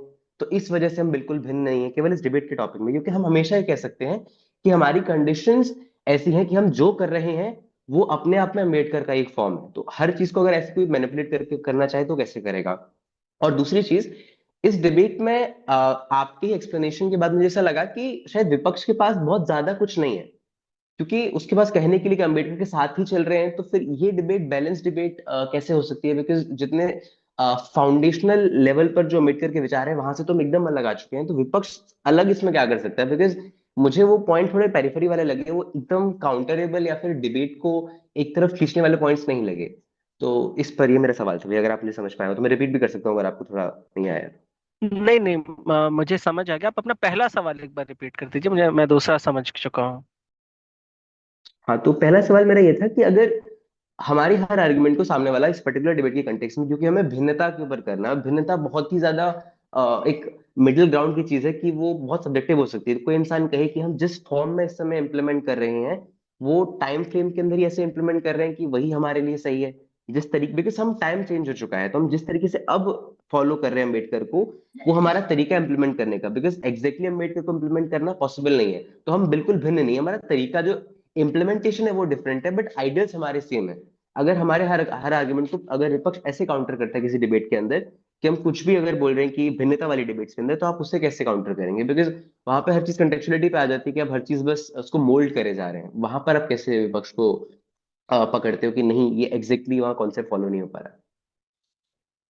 ठीक है, thank you for your question. सबसे पहले इंपॉर्टेंट बात ये देखने की जरूरत है कि जब बार बार इस बात पर ही डिबेट अगर आती है कि भिन्नता नहीं है, और अगर पक्ष ये कहता है कि भाई देखो तुम लोग, अगर विपक्ष कहता है कि वो उस तरीके से नहीं है, इंपॉर्टेंट बात ये देखने की जरूरत है कि जो भिन्नता नहीं है जिस पर विपक्ष फोकस कर रहा है, विपक्ष क्या आइडिया लाकर दे रहा है। अगर विपक्ष आइडिया लाकर दे रहा है सोशल जस्टिस का आइडिया है और वो अभी भी है, और पक्ष अगर ये कहे कि ये सोशल जस्टिस का आइडिया इंप्लीमेंट नहीं हो सकता, तो एक पहली बात तो समझने की जरूरत है कि जो टाइम फ्रेम का है, कोई भी पॉलिटिकल लीडर इस बात को अपने, गांधी को छोड़कर, क्योंकि गांधी इस चीज को लेकर काफी ही प्रूडेंट थे, किसी भी और पॉलिटिकल लीडर ने कभी ये नहीं कहा कि मेरे विचारों का समय ही नहीं आया है और ये एक इम्प्रैक्टिबिलिटी होगी मेरे आइडियाज को अपनाने के लिए, इसलिए इन विचारों को बाद में देखिए। सिर्फ गांधी थे जो मानते थे कि नहीं भाई अभी भी नॉन वायलेंस का टाइम है, बाद में आएगा दूसरा टाइम, क्विट इंडिया बाद में करेंगे, अभी 30 साल मेरे साथ नॉन कॉपरेशन और सिविल डिसोबीडियंस करो। तो हमें ये देखने की जरूरत है कि इस क्वेश्चन पे कि टाइम के फ्रेम में हमें ये देखने की जरूरत है कि फैक्चुअल एक्यूरेसीज क्या है, फैक्ट्स क्या कहता है। अंबेडकर ने दलित क्वेश्चन पर हमेशा इस बात पर फेथ दिया है कि दलित क्वेश्चन कभी भी दलित क्वेश्चन के बाहर नहीं जा सकता, जो कि बाकी आंदोलनों से उम्मीद की जाती है कि अगर वो औरत का आंदोलन है तो कल को वो ट्राइबल्स और आदिवासीज को भी अपने, ट्राइबल्स को या बाकी लोगों को अपने साथ रख लें अगर वो अपनी प्राइमरी डिमांड पूरी कर सकते हैं। अंबेडकराइट फॉर्मुलेशन में जो आइडियाज हैं, अंबेडकर जिस तरीके से फॉर्मुलेट करते हैं दलित क्वेश्चन को, यहाँ पे अंबेडकर ने कोई भी वो स्पेस छोड़ा नहीं है। तो अगर कल को पक्ष कह रहा है कि भाई, फॉर एग्जांपल कोई ग्रुप कहे कि भाई दलित आंदोलन की बात नहीं हो रही है, तो हमें ये देखने की जरूरत है कि अंबेडकर ने क्या कोई स्पेस छोड़ा है वहां पे कि किसी और पर्टिकुलर ग्रुप की या किसी और पर्टिकुलर फॉर्म की पॉलिटिक्स की जा सकती है। और अंबेडकर ने अपने कैनन में, अंबेडकर ने अपनी राइटिंग में, क्योंकि ये अंबेडकर के विचारों पे बात हो रही है, ये पक्ष और विपक्ष के विचारों पे बात नहीं हो रही है, अंबेडकर के प्रगतिशील विचारों से बात हो रही है। और हमें भिन्नता अंबेडकर के प्रगतिशील विचारों से उठानी है। हमें सामाजिक तौर पे आज के कंटेक्स्ट में क्या हो रहा है उस कंटेक्स्ट में नहीं देखना है। ये एक्सक्यूज नहीं दिया जा सकता कि आज जो पॉलिटिक्स हो रही है वो आज के समय के हिसाब से हो रही है और आज का समय इस तरीके से है, तो पॉसिबल नहीं है। हम यहाँ पे वो नहीं देख रहे हैं, इम्प्रैक्टिबिलिटी ऑफ आइडियाज नहीं देख रहे, हम ये देख रहे हैं कि अंबेडकर के विचारों से, अंबेडकर के जो इंटेलेक्चुअल प्रोग्रेसिव क्वेश्चंस थे, उनके कैनन के हिसाब से कैसे भिन्न है। दूसरी बात, अगर हम दूसरी तरफ आते हैं ये देखने के लिए कि क्या इस डिबेट में विपक्ष के पास कुछ भी नहीं है, मुझे लगता है कि ये मोशन परफेक्टली बैलेंस्ड है। और मैं ऐसा क्यों मानता हूं, क्योंकि जो पक्ष की तरफ से मैंने डिबेट की वो एग्जाम्पल से भरी हुई है, चाहे वो हीरो वर्शिप हो जाए, चाहे वो एनिहिलेशन ऑफ कास्ट हो जाए, चाहे दलित इमेंसिपेशन हो जाए, चाहे वो क्लास क्वेश्चन हो जाए, या चाहे वो पर्टिकुलर क्लास एस्पिरेशन हो जाए, चाहे वो अपॉर्चुनिज्म हो जाए। लेकिन जब मैंने विपक्ष की तरफ से बात की तो मैंने एग्जाम्पल के, मेरे लॉजिक में एग्जाम्पल नहीं है, मेरे लॉजिक में थ्योरीज हैं जो कि इंपॉर्टेंट होती हैं और किसी भी एग्जाम्पल से ज्यादा बेटर और स्ट्रांग होते हैं। कि फॉर एग्जाम्पल मैं आइडिया ऑफ सोशल जस्टिस की बात कर रहा हूँ, मैं क्वेश्चन ऑफ रिप्रेजेंटेशन की बात कर रहा हूँ, और मैं आइडिया ऑफ माइनॉरिटी की बात कर रहा हूँ, जो तीनों ही अम्बेडकराइट राइटिंग में, जो कि 18 से 20 वॉल्यूम में छपते हैं, उसमें हर वॉल्यूम में ये ऑफन रिपीटेड है इस चीजों का। तो हमें ये देखने की जरूरत है कि अंबेडकर का आइडिया क्या है। एग्जाम्पल्स पर आप बहुत बात कर सकते हैं, पक्ष 10 एग्जाम्पल ला सकता है कि भाई अंबेडकराइट पॉलिटिक्स आज देखो कितनी अलग है, लेकिन क्या वो आइडिया ला पा रहा है? और आइडियाज एग्जाम्पल्स को हमेशा डिफीट करेंगे। तो डिबेट में आपको ये देखना है कि आपके पास प्राइमरी जो लॉजिक है वो आइडियाज के लेवल पर कितना स्ट्रांग है। क्योंकि क्योंकि पक्ष के पास यहाँ पर आइडियाज में लाने में दिक्कत होगी, क्योंकि आइडियाज में सबसे बड़ी दिक्कत है कि आज का जो वर्तमान दलित आंदोलन है उसके पास कोई आइडिया नहीं है, वो एग्जाम्पल्स के थ्रू चल रहा है। चाहे वो हीरो वर्शिप कर रहा हो, चाहे वो पर्टिकुलर कास्ट ग्रुप के हिसाब से चल रहा हो, या चाहे वो खुद को आज के पॉलिटिकल अपॉर्चुनिज्म के तौर से देख रहा हो, उसने अपनी चीजों को किसी तरीके से फॉर्मुलेट नहीं किया। इससे मैं इस तरीके से एक्सप्लेन करता हूँ कि अगर मैं एक एग्जांपल दूं, हिस्ट्री राइटिंग में, इंडियन हिस्ट्री राइटिंग में 60s एक डिकेड था जो मार्क्सिस्ट हिस्टोरियंस का डोमिनेंट डिकेड था, 60s और 70s और अर्ली 80s, जब मार्क्सिस्ट हिस्टोरियंस किस तरीके से हमें हिस्ट्री इंटरप्रेट करने, जो आज के दूसरा विषय है जिस पर हम लोग थोड़ी देर बाद बात करेंगे, कि जो आज का प्रोमिनेंट विषय है, आज जो 60s 70s 80s में विषय था कि हम हिस्ट्री को किस तरीके से थियोराइज करेंगे और हम किस तरीके से देखेंगे, तो मार्क्सिस्ट डोमिनेंस था। लेकिन उसी आइडिया को 80s में सबाल्टर्न स्कूल ऑफ हिस्टोग्राफी आकर तोड़ता है और बताता है कि मार्क्सिस्ट आइडिया खुद एलिटिस्ट है, क्योंकि इंडिया में जो मार्क्सिज्म प्रेफर किया जा रहा है या जो वर्क किया जा रहा है वो बंच ऑफ ब्राह्मण बॉयज है, जो अंबेडकर का कोट था कम्युनिस्ट पार्टीज के लिए कि upper caste Bengali Hindu male से ये पार्टीज भरी हुई थी।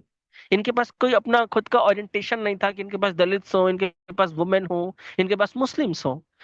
लेकिन बाद में अब जब सबाल्टर्न हिस्टोग्राफी 2006-7 के बाद एक डेड फॉर्म में है और वो अब इतना स्ट्रांग नहीं है, तो मार्क्सिस्ट हिस्टोरियंस ने खुद को और असर्ट किया है। और आज मार्क्सिस्ट हिस्टोरियंस या मार्क्सिस्ट थ्योरेटिकल थिंकर्स, चाहे विवेक छिब्बर हो या बाकी लोग हो या और भी लोग हैं, वो इस बात पे क्वेश्चन करते हैं कि आज भी मार्क्सिस्ट क्वेश्चन पर्टिनेंट है, इंपॉर्टेंट है, क्योंकि वो हिस्ट्री राइटिंग को अफेक्ट कर रहा है, वो एक मटेरियल हिस्ट्री राइटिंग की तरफ लेकर जा रहा है।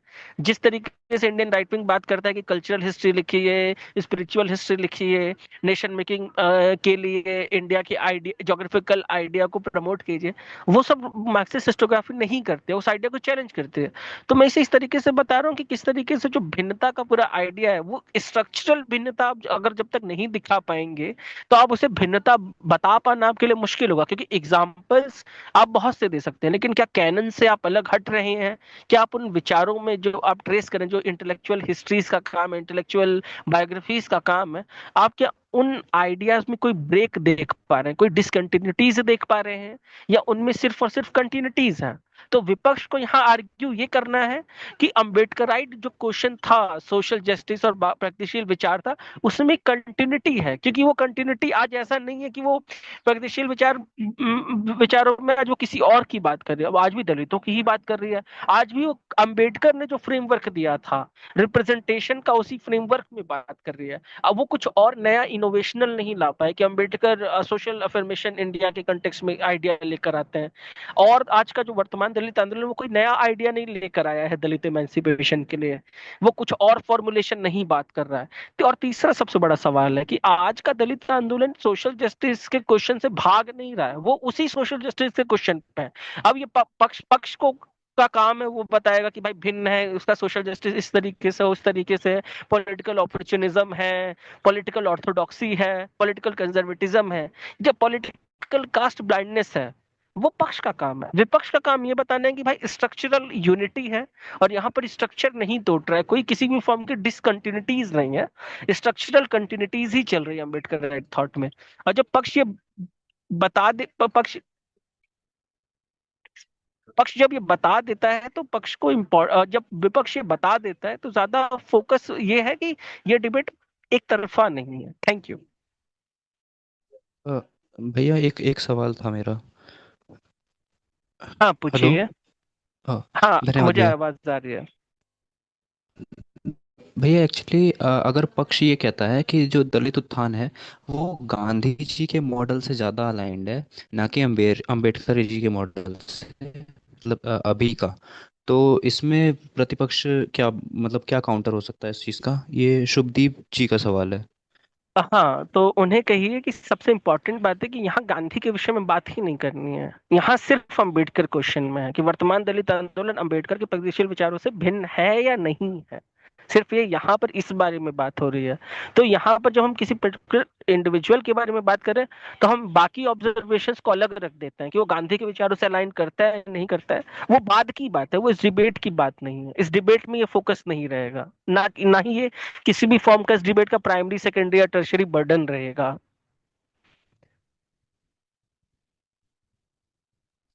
जी भैया ठीक है।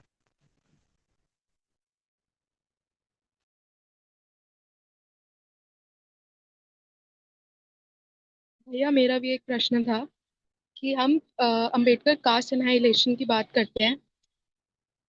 M I audible? Yes you are Audible.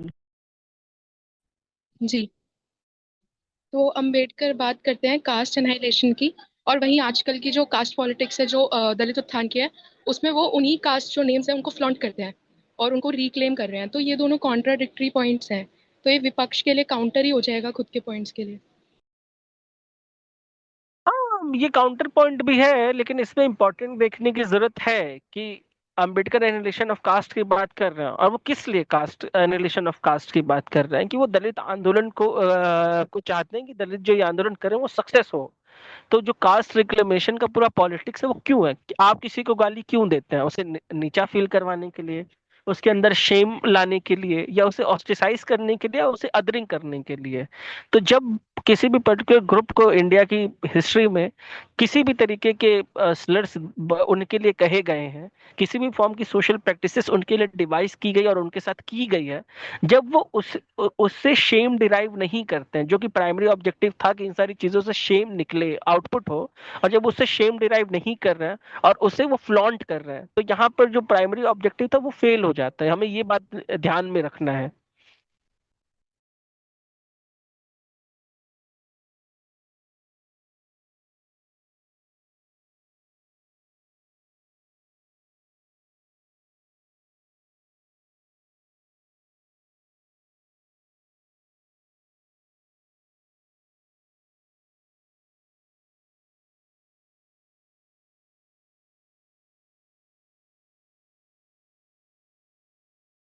किसी के पास किसी विभिन्न प्रकार का प्रश्न नहीं तो हम फिर आगे बढ़ते हैं तर्कशाला के द्वितीय विषय की तरफ।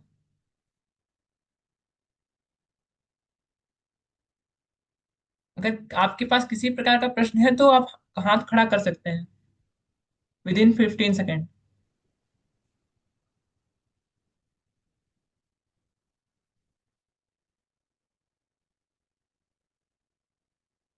जी भैया, मुझे लगता है किसी प्रकार का प्रश्न नहीं है तो हम कार्यशाला के द्वितीय विषय की तरफ बढ़ते हैं। ठीक है अविनाश, आप एक बार टॉपिक अनाउंस कर दीजिए सबके लिए, फिर मैं जी। शुरू कर। अ, द्वितीय विषय है भारतीय स्वतंत्रता के उपरांत कि भारतीय इतिहासकारों का यह सदन मानता है कि इतिहास लेखन सामाजिक सामंजस्य के उद्देश्य को ध्यान में रखते हुए होना चाहिए।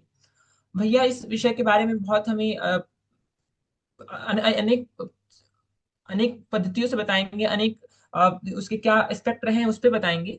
भैया हमें ये भी समझाएंगे कि इतिहास लेखन की जितने शैलियां हैं उसमें से, जैसे कि इतिहास कब कब और किस किस आधार पर लिखे गए हैं, इतिहास लिखने की क्या उसकी भूमिका रही है। जैसे हम जानते हैं कि इतिहास लिखने के लिए क्या विक्टोरियन रहा है, क्या कैम्ब्रिज स्कूल ने लिखा है, फिर भारत में कैसे लेफ्ट ने इतिहास लिखा और फिर उसको कैसे नेशनलिस्टों ने चेंज करने का प्रयास किया। उन सभी विषयों पे भैया हमें विस्तृत में बताएंगे और हम सबका मार्गदर्शन करेंगे। तो हम द्वितीय विषय की तरफ बढ़ते हैं। भैया आप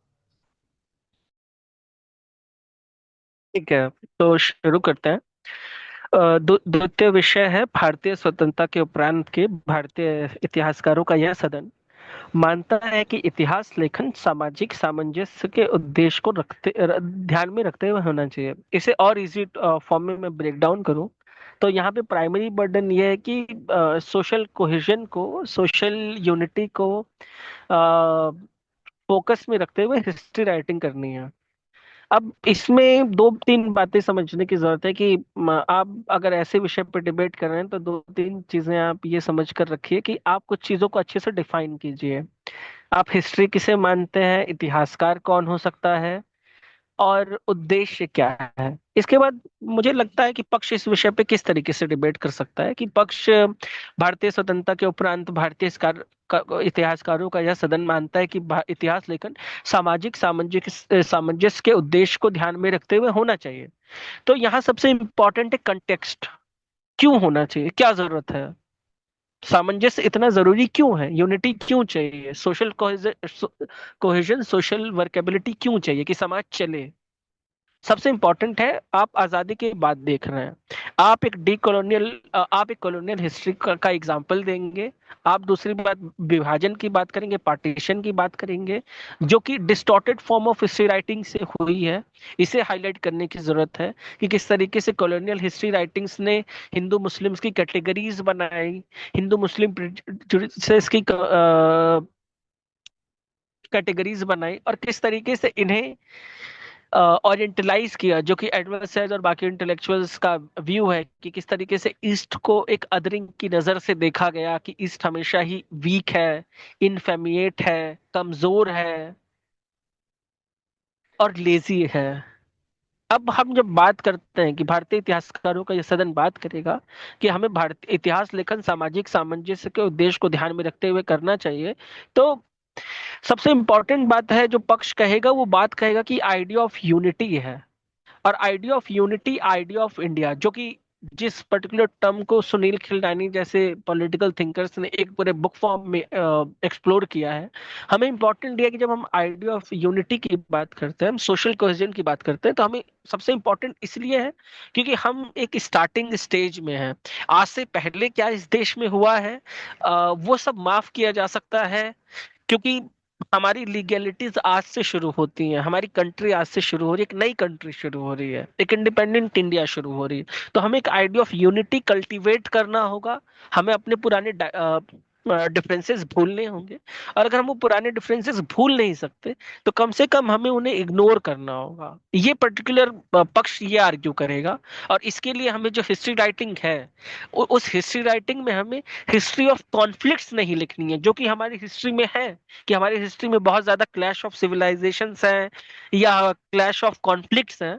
हमें उस पर फोकस ना कर कर हमें कॉन्सिलेशन की हिस्ट्री लिखनी है, कि हम लोग साथ आकर किस तरीके से रेजिस्ट कर रहे हैं, चाहे हम 1857 पे हिंदू मुस्लिम्स मिलकर विद्रोह कर रहे हैं, चाहे क्विट इंडिया मूवमेंट में या सारे सोशल मूवमेंट में इंडियंस पार्टिसिपेट कर रहे हैं, और किस तरीके से हम इस तरीके को देख रहे हैं, किस तरीके से हम इस चीज को देख रहे हैं। एक सेकेंड।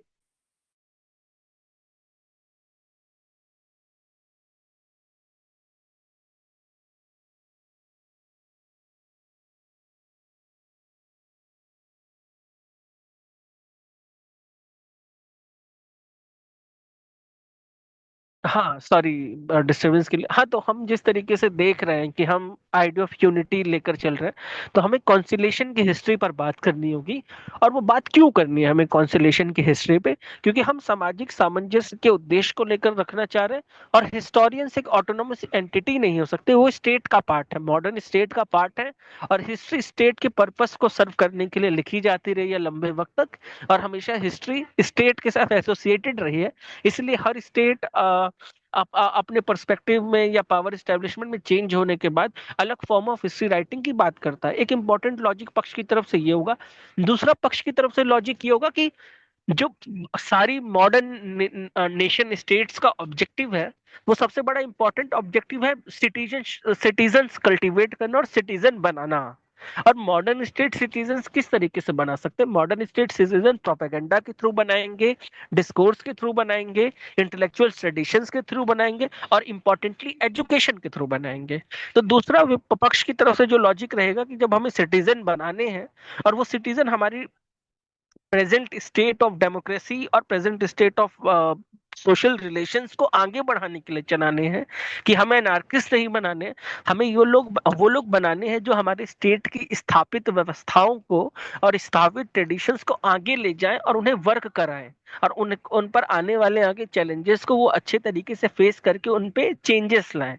अगर हमें ऐसे लोग क्रिएट करने हैं जो कि सिटीजनशिप का पूरा पर्सपेक्टिव है कि स्टेट किस तरीके से सिटीजन बनाता है, जो कि इंडिया में 5 ईयर प्लानिंग के थ्रू किया गया था, प्लानिंग कमीशन और इन सब के थ्रू, तो हमें इंपॉर्टेंट है कि हम ऐसी हिस्ट्रीज लिखें जो कंसिलेशन की बात करें, जो कि आइडिया ऑफ इंडिया में जो आइडिया ऑफ यूनिटी है कि हम लोग हमेशा से एक हैं, उस आइडिया को आगे बढ़ाने की बात करें, उस कंटिन्यूटीज की बात करें, वो रप्चर्स की बात ना करें कि भाई आप पर 1200 में एक अटैक हुआ, 1500 में एक अटैक हुआ, 1700 1800 में एक अटैक हुआ और आपकी सोसाइटी टूट गई, आप अलग फॉर्म में बन गए, या मॉडर्नाइजेशन आया और आपको एक कल्चरल क्वेश्चन डील करना हुआ पड़ा।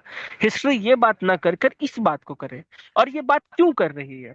सिटीजन क्रिएट करने के, नेशनहुड के प्रोजेक्ट, नेशनलिज्म और नेशनहुड के प्रोजेक्ट के लिए, यूनिटी के लिए, और तीसरा सबसे बड़ा इंपॉर्टेंट है कि किसी स्टेट को डेवलप करने के लिए, किसी भी नेशन को डेवलप करने के लिए, जियोपॉलिटिकल सेंस में और इंटेलेक्चुअल सेंस में हर नेशन जहां है वो से आगे बढ़ना चाहता है। और भारतीय इतिहासकारों का जैसे दिन इसे किस तरीके से देखना चाहता है कि वो हिस्ट्री को ऐसा कंसिलेटरी टूल के फॉर्म में देखना चाहता है कि हिस्ट्री, इतिहास सामाजिक सामंजस्य को स्थापित करने की कोशिश करेगी, और सामाजिक सामंजस्य को स्थापित करने के साथ साथ वो सामाजिक व्यवस्थाओं को चलाने में काम करेगी, और वो पुराने डिफरेंसेस को भुलवाने में अगर काम नहीं कर सकती है तो कम से कम उन पुराने डिफरेंसेस को इग्नोर करने में काम कर सकती है।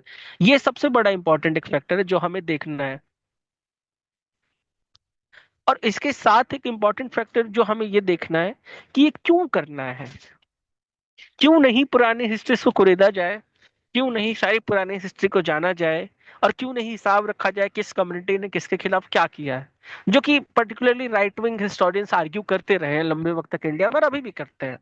ऐसा क्यों नहीं करना है? अगर भारतीय इतिहासकारों का यह सदन 1947 में बात कर रहा है ये स्वतंत्रता के उपरांत कि हमें ऐसा करना है, कि हमें सोशल कोहेजन और सामाजिक सामंजस्य का इतिहास लिखना है, तो उसके लिए इंपॉर्टेंट क्यों है? पीस के लिए सबसे इंपॉर्टेंट एस्पेक्ट है किसी भी नेशनहुड को चलाने के लिए कि उसमें कॉन्फ्लिक्ट हो लेकिन उसमें पीस हो, एक आइडिया ऑफ पीस हो, एक स्टेबिलिटी हो। और ये नहीं रहेगा तो कोई भी स्टेट चल नहीं पाएगा, एनार्की रहेगी।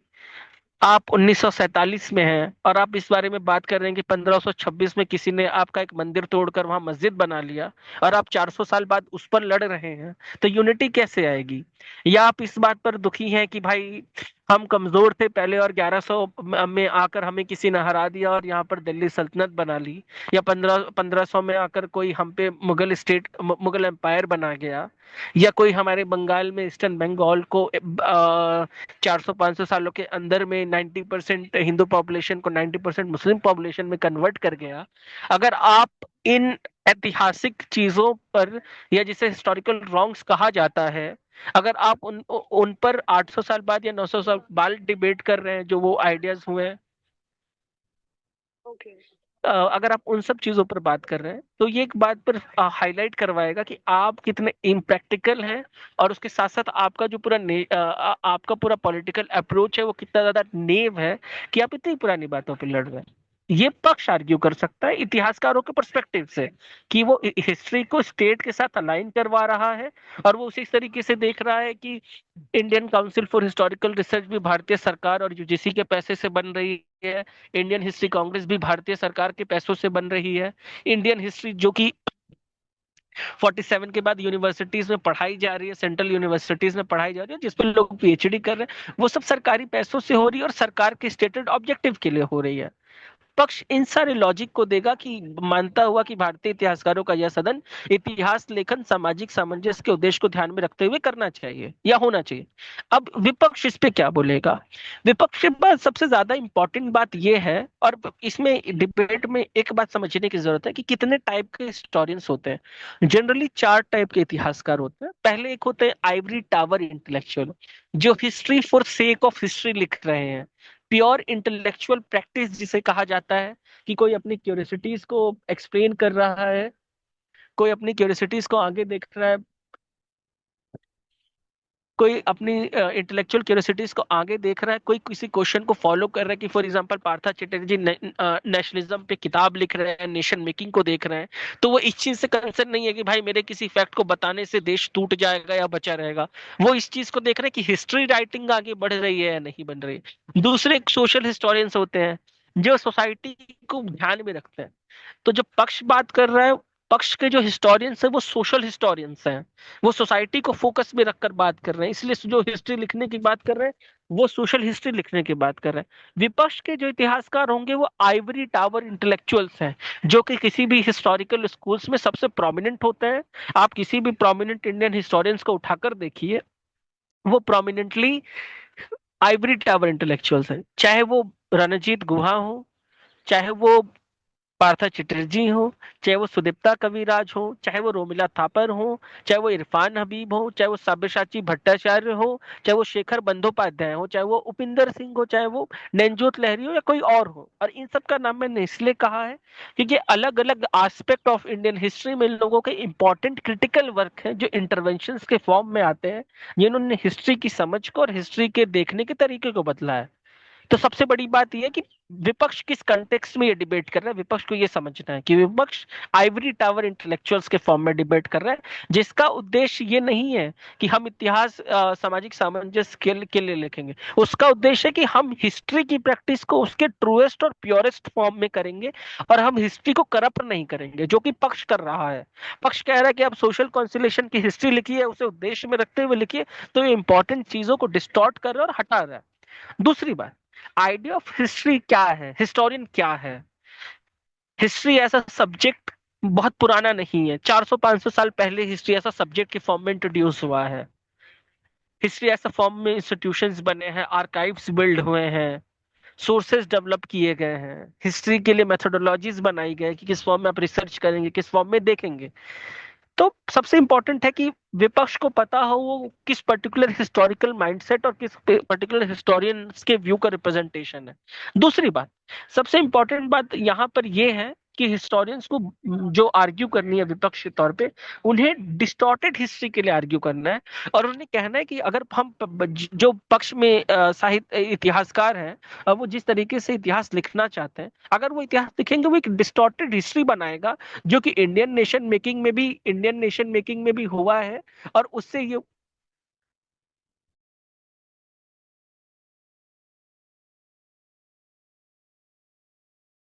हाँ, सॉरी फॉर डिस्टर्बेंस। तो जब पक्ष ये बात कर रहा है कि भाई इस तरीके से हिस्ट्री राइटिंग होगी, तो ये जो हिस्ट्री राइटिंग होगी, जो ये हिस्ट्री होगी, वो एक डिस्टॉर्टेड हिस्ट्री होगी। तो उससे प्रॉब्लम ये होगा कि अगर ये आप ये डिस्टॉर्टेड हिस्ट्री लिखते हैं, तो कल को कोई आएगा जो आपका जब डोमिनेंस होगा, कि फॉर एग्जांपल इंडिया के कंटेक्स्ट में देखते हैं, 47 से इंडिया में जो हिस्ट्री राइटिंग हुई, ये इसी फॉर्म की एक हिस्ट्री राइटिंग हुई कि हमने रिकॉन्सिलेशन पे ज्यादा फोकस किया। उससे हुआ क्या, 70 साल बाद जब एक सरकार आई, और एक ऐसी सरकार जिसका एक हिंदुत्ववादी टिंज है, जो उस फॉर्म से एक अलग तरीके से सोचती है, जब वो अपने हिस्टोरियंस से लेकर आए, उन लोगों ने प्रोमिनेंट सवाल किए, और उनके सवालों ने हिस्ट्री ऐसा डिसिप्लिन को बहुत हानि पहुंचाई, और साथ ही हिस्टोरियंस की रेपुटेशन को कमजोर किया। तो यहाँ पर फोकस करने की बात यह है कि भाई हम डिस्टॉर्टेड हिस्ट्री नहीं करेंगे, क्योंकि ये हिस्ट्री नहीं है, और हम किसी नेशन मेकिंग के लिए या किसी सोशल स्ट्रक्चर को चलाने के लिए उसका पुर्जा होने के तैयार नहीं है। क्योंकि हिस्टोरियंस का सबसे इंपॉर्टेंट काम यह है कि historians against the grain history करते हैं और अगेंस्ट द ग्रेन पढ़ते हैं। अगेंस्ट द ग्रेन का मतलब क्या है? हिस्ट्री राइटिंग में कहा जाता है कि जो भी प्रोमिनेंट अवधारणा है, प्रोमिनेंट रीजन है, आप उसके अगेंस्ट जाके हिस्ट्री को पढ़िए। आप देख रहे हैं कि 1857 का विद्रोह क्यों हुआ, क्योंकि अंग्रेजों ने हमारी जगहों को हड़प लिया। अंग्रेजों ने लैप्स की राजनीति रखी कि डॉक्ट्राइन ऑफ लैप्स रखा कि भाई एक स्टेट के राजा या रानी के पास बच्चा नहीं है, अब लड़का नहीं है, अब हम उनका राज्य हड़प लेंगे। पहले हिस्ट्री राइटिंग में प्रोमिनेंट थ्योरी ये दी गई जिसके थ्रू रानी लक्ष्मीबाई या चाहे स्टेट मिसरूल के चक्कर में बेगम हजरत महल और लखनऊ का एग्जांपल दिया गया। बाद में हिस्टोरियंस जब इस पर्सपेक्टिव से निकले और बाद में हिस्टोरियंस ने देखा कि भाई रिलीजियस से ज्यादा इकोनॉमिक रीजंस थे, सैलरीज नहीं दी जा रही थी मंगल पांडे टाइप के लोगों को, उनकी सैलरीज उनके यूरोपियन काउंटर पार्ट जो यूरोपियन सोल्जर्स थे उनसे कम थी, उन्हें रेशियल डिस्क्रिमिनेशन बहुत फेस करना पड़ा था। तो हिस्ट्री राइटिंग इवॉल्व होती है, तो यहाँ पर ये देखने की जरूरत है। तीसरी बात जो हमें देखने की जरूरत है कि हमें ये देखना कि एक मैन्युफैक्चर्ड डिस्कोर्स के साथ प्रॉब्लम ये होती है कि वो हमेशा नहीं रहेगा, उसे चैलेंज मिलेंगे और उसे फ्रीक्वेंट चैलेंज मिलेंगे। और अगर आप हिस्ट्री राइटिंग को इस तरीके से लिखते हैं कि आपके पास में जो भी आपके हिसाब से लगता है कि आप लोगों आपकी कम्युनिटी या आपके साथ बुरा किया गया है, या जो भी डिविजन्स है, जो भी हेट्रेड है, या जो भी कॉन्फ्लिक्ट्स अगर आप उन्हें छुपाने की कोशिश करते हैं, तो वो कॉन्फ्लिक्ट आपकी किताबों में छुप सकता है, वो आपकी सोसाइटी में तो वो कॉन्फ्लिक्ट मेंटेन्ड ही है, सोसाइटी से वो नहीं जा रही है, वो नफरतें या उस तरीके के कॉन्फ्लिक्ट्स या वो प्रेजुडिसेस वो सब सोसाइटी में आपके मौजूद है, तो आप उनसे कैसे डील करेंगे। तो इसमें विपक्ष ये आर्ग्यू करेगा कि हम एक यूनिवर्सल हिस्ट्री लिखेंगे, हम टोटल हिस्ट्री का फॉर्म लिखेंगे, हम सब बताएंगे, हम एक एम्पैथेटिक नजरिया रखेंगे, लेकिन हम बताएंगे कि भाई इस देश में एक मंदिर को तोड़ के अगर मस्जिद बनाई गई है तो हम ये बताएंगे, और तो हिस्टोरिकल प्रेसिडेंट और आर्कियोलॉजिकल चीजों को देखते हुए बताएंगे, हिस्ट्री के टूल को देखते हुए बताएंगे, या हम बताएंगे कि भाई हाँ यहाँ इन्वेजन हुए थे, लेकिन हम ये भी बताएंगे कि भाई वो लोग खुद को मुस्लिम्स नहीं देखते थे, वो खुद को तुर्क देखते थे। मुस्लिम्स और ये सारे वर्ड तो 16वीं 17वीं शताब्दी में पॉपुलर फॉर्म में यूज हुए। या हम जब कोई हिस्टोरियंस के फॉर्म में हमसे पूछेगा कि भाई इंडिया के एक पर्टिकुलर एरिया में ईस्ट बंगाल में क्यों इस तरीके से 400 सालों में वहां की 90% पॉपुलेशन इस्लाम में गई, तो हाँ हम ये कहेंगे कि वो इस्लामिक कॉन्क्वेस्ट के चक्कर में भी गई, लेकिन हम ये भी बताएंगे कि वो शरिया और जजिया इन सब से बचने के लिए भी गई, कि वो एक टूल था अच्छा पैसा कमाने का, वो टूल था मुगल कोर्ट्स और सल्तनत कोर्ट्स में जाने का, और वो हर वक्त की पॉलिटिक्स के हिसाब से चलता रहता है। और चौथी बात जो हमें फोकस करनी है एज हिस्टोरियंस, जब हम इस सदन में हैं और हम जब बात करें कि हम क्यों सामाजिक सामंजस्य के लिए हिस्ट्री नहीं लिखेंगे, क्योंकि हम एक फ्रेगमेंटेड हिस्ट्री नहीं लिखेंगे। फ्रेगमेंटेड हिस्ट्री को इतने चैलेंजेस मिलेंगे कि हम जो नैरेटिव बनाना चाहते हैं वो नैरेटिव कभी बनेगा नहीं। तो इसलिए स्टेट इतनी मेहनत करके एक प्रोपेगेंडा बनाए, इससे बेहतर है कि स्टेट अपनी लिमिटेशंस को मान ले, और उसके साथ स्टेट ये बात को फोकस में रखे कि भाई हमारी लिमिटेशंस इस पर्टिकुलर एस्पेक्ट में है, लेकिन इसके बावजूद हम इस हिस्ट्री से निपटेंगे। और इसका एग्जाम्पल हमें कहाँ मिलता है, हमें साउथ अफ्रीका में मिलता है। जब साउथ अफ्रीका में 1991 में 27 साल कैद में रखने के बाद नेल्सन मंडेला को रिलीज किया जाता है, तो ये नहीं कहते कि भाई हम अपनी किताबों से इंग्लिश को हटा देंगे, वो ट्रूथ और रिकंसिलिएशन कमीशन की बात करते हैं, और वो बात करते हैं कि हम एक ट्रूथ और रिकंसिलिएशन कमीशन बनाएंगे जो इन्वेस्टिगेट करेगा इन सारी चीजों को, और इन्वेस्टिगेट करके देखेगा कि क्या क्या गलत हुआ है और हम क्या सही कर सकते हैं, क्या हमारे पास सही करने का स्कोप है। हम उस चीज पर फोकस करेंगे, ना कि हम ये फोकस करेंगे कि सोशल सामंजस्य की सामाजिक सामंजस्य की हिस्ट्री लिखी जाए और उस तरीके से देखा जाए। और एक इंपॉर्टेंट बात, आइवरी टावर इंटेलेक्चुअल्स के अपने बायसेस होते हैं, लेकिन जो सामाजिक सामंजस्य की हिस्ट्री लिख रहे हैं वो किसके सामाजिक सामंजस्य की हिस्ट्री लिख रहे हैं, पक्ष किसके सामाजिक सामंजस्य की हिस्ट्री लिखने की बात कर रहे हैं, स्टेट की सामाजिक सामंजस्य की, लोगों की। और वो सामाजिक सामंजस्य क्या अपर कास्ट अपर क्लास लोगों का आइडिया नहीं है, क्योंकि वो उन्हीं जगहों पर बैठे हुए हैं। जब विपक्ष बात करेगा तो विपक्ष बात करेगा कि भाई अगेंस्ट द ग्रेन जाएंगे हम, हम मैनी वॉइसेस और स्मॉल वॉइसेस ऑफ हिस्ट्री की बात करेंगे कि भाई इतिहास में अलग अलग लोगों के अलग अलग मत रहे हैं और हर चीज पर अलग अलग लोगों के अलग अलग पर्सपेक्टिव रहे हैं। तो हम बात करेंगे कि किस तरीके से किसी दलित कम्युनिटी में, इवन दो दलित इतना ज्यादा ऑपरेशन फेस करते हैं, एक वुमेन पेट्रियार्की फेस कर रही है। या हम बात करेंगे कि किसी मुस्लिम कम्युनिटी में, इवन दो मुस्लिम्स में खुद इतने, मुस्लिम्स के ऊपर खुद इतने अत्याचार हो रहे हैं, लेकिन वहां पर मुस्लिम औरतें या होमोसेक्सुअल मुस्लिम मैन किस तरीके की प्रॉब्लम्स फेस कर रहा है, हम उस पर भी बात करेंगे। तो हम एक यूनिफाइंग एलिमेंट लेकर हिस्ट्री राइटिंग करने की कोशिश करेंगे, इस उद्देश्य के साथ कि सामाजिक सामंजस्य हमारा लक्ष्य नहीं है। हमारा लक्ष्य हिस्टोरिकल ट्रुथ है, ऑब्जेक्टिव ट्रुथ है, जिसे हम पाने की कोशिश करेंगे। क्योंकि अगर हम सब्जेक्टिव कंडीशंस के लिए हिस्टोरिकल ट्रुथ को अलग रख देते हैं तो हम हिस्टोरियंस नहीं रह जाएंगे। ये हमारे बीइंग के साथ, हमारे हमारे ऑन्टोलॉजिकल रीजनिंग के साथ गलत होगा और हमें ये हिस्टोरियन होने से ही अलग कर देगा। हमारे मेन काम से, जो हमारी पहचान है, जो हमारा आइडिया है, जो हमारी वर्किंग ऑफ हिस्ट्री है, उससे ही अलग कर देगा और वो हमारे एग्जिस्टेंस के क्वेश्चन पे रखेगा। विपक्ष को इस बात पर बहुत ज्यादा फोकस देना होगा कि जो पक्ष करने की कोशिश कर रहा है वो इस हिस्टोरियंस का काम नहीं है। वो काम प्रोपेगेंडिस्ट का है, वो काम न्यूज़पेपर्स का है, वो काम टीवी का है, और वो लोग वो काम बहुत अच्छे से कर रहे हैं और वो लोग वो काम बहुत अच्छे से कर सकते हैं। वो काम नेताओं का है, अभिनेताओं का है, वो इतिहासकारों का नहीं है। विपक्ष को इस बात पे ज्यादा जोर देना है। अब कोई क्वेश्चंस हो तो आप लोग कर सकते हैं।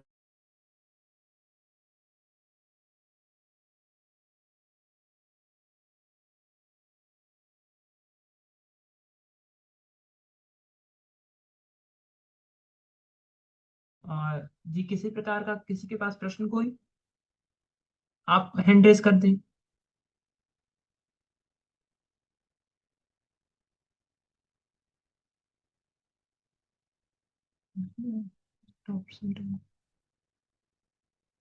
हाँ, शुभम।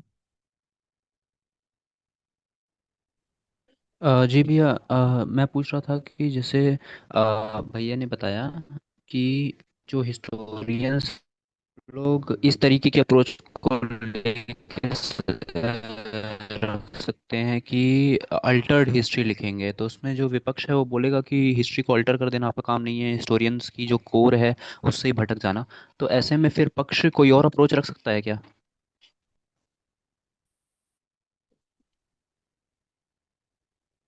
हेलो।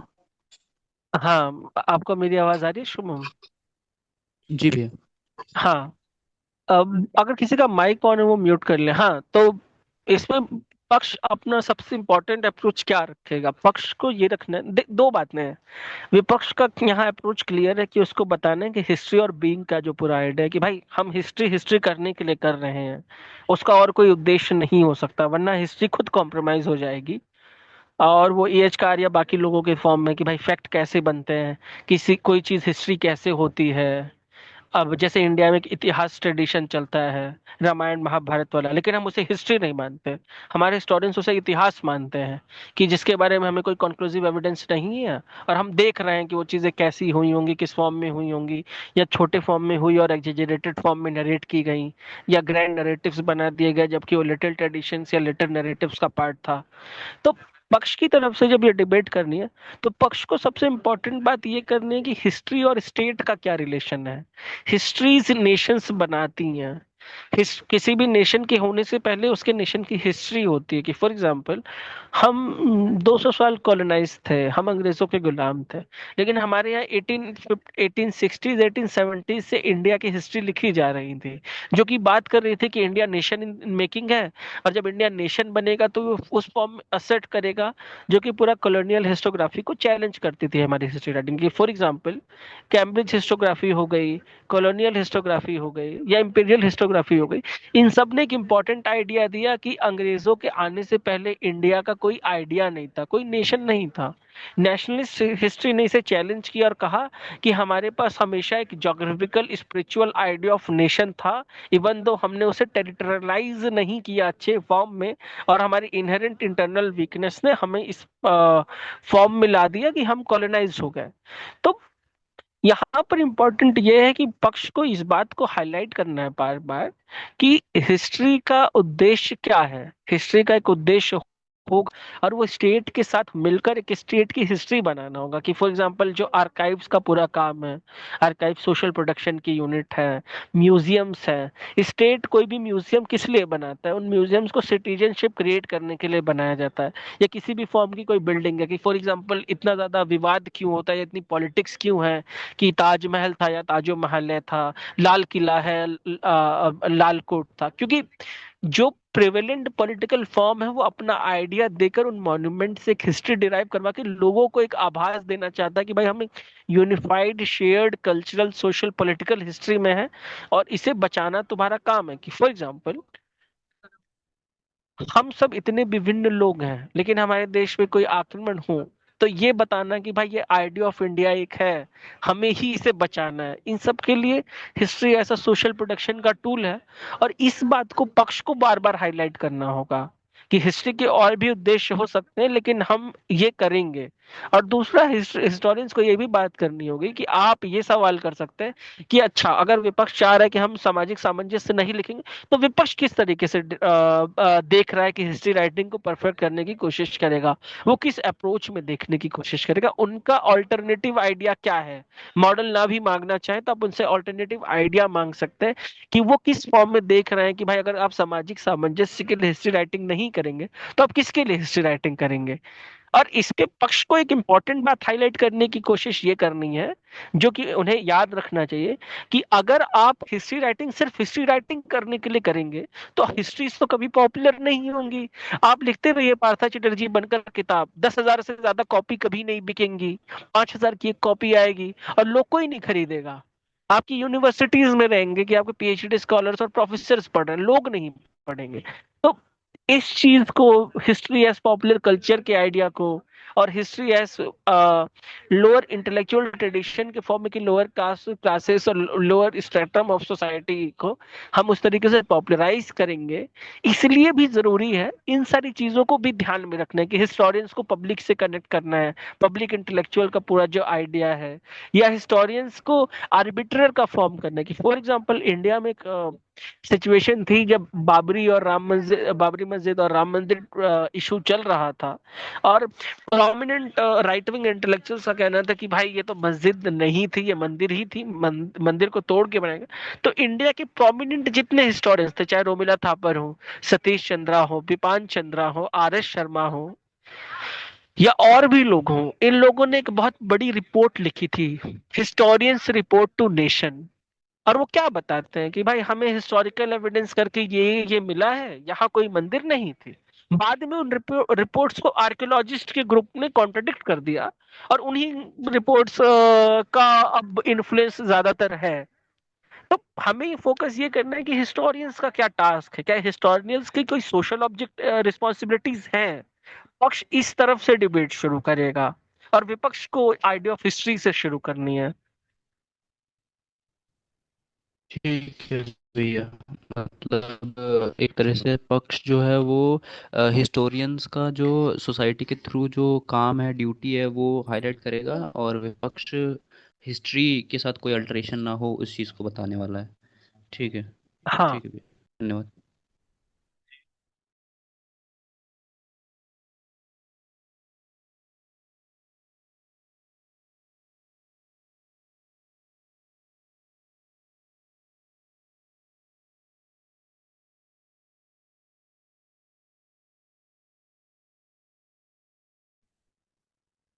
हाँ अनुभव, आप अपना सवाल पूछ सकते हैं। भैया मेरी बात आ रही है? जी इंदिरा, इंदिरा ने हैंड रेज किया था। हाँ हाँ, आर्य। एक काम करो, लैपटॉप पे लेके चलेगा। एक सेकंड। उसके बाद इंदिरा का क्वेश्चन है क्या? एक ही क्वेश्चन। इंदिरा के बाद मानसी पूछ ले एक बार। अनुभव आप लास्ट में पूछ लीजिएगा, आपने पूछ लिया एक बार, तो एक बार बाकी को मौका दीजिए। मानसी। हेलो भैया, हाँ, मेरी मुझे आवाज आ रही आवाज है? आ रही है, आ रही है। जी भैया, जो आपने एक लास्ट पॉइंट बोला विपक्ष में कि अगर हम सब्जेक्टिव रीजंस के लिए सच को छोड़ देंगे तो हिस्टोरियंस की एग्जिस्टेंस खत्म हो जाएगी। तो इस पॉइंट को कैसे काउंटर कर सकते हैं पक्ष की तरफ से?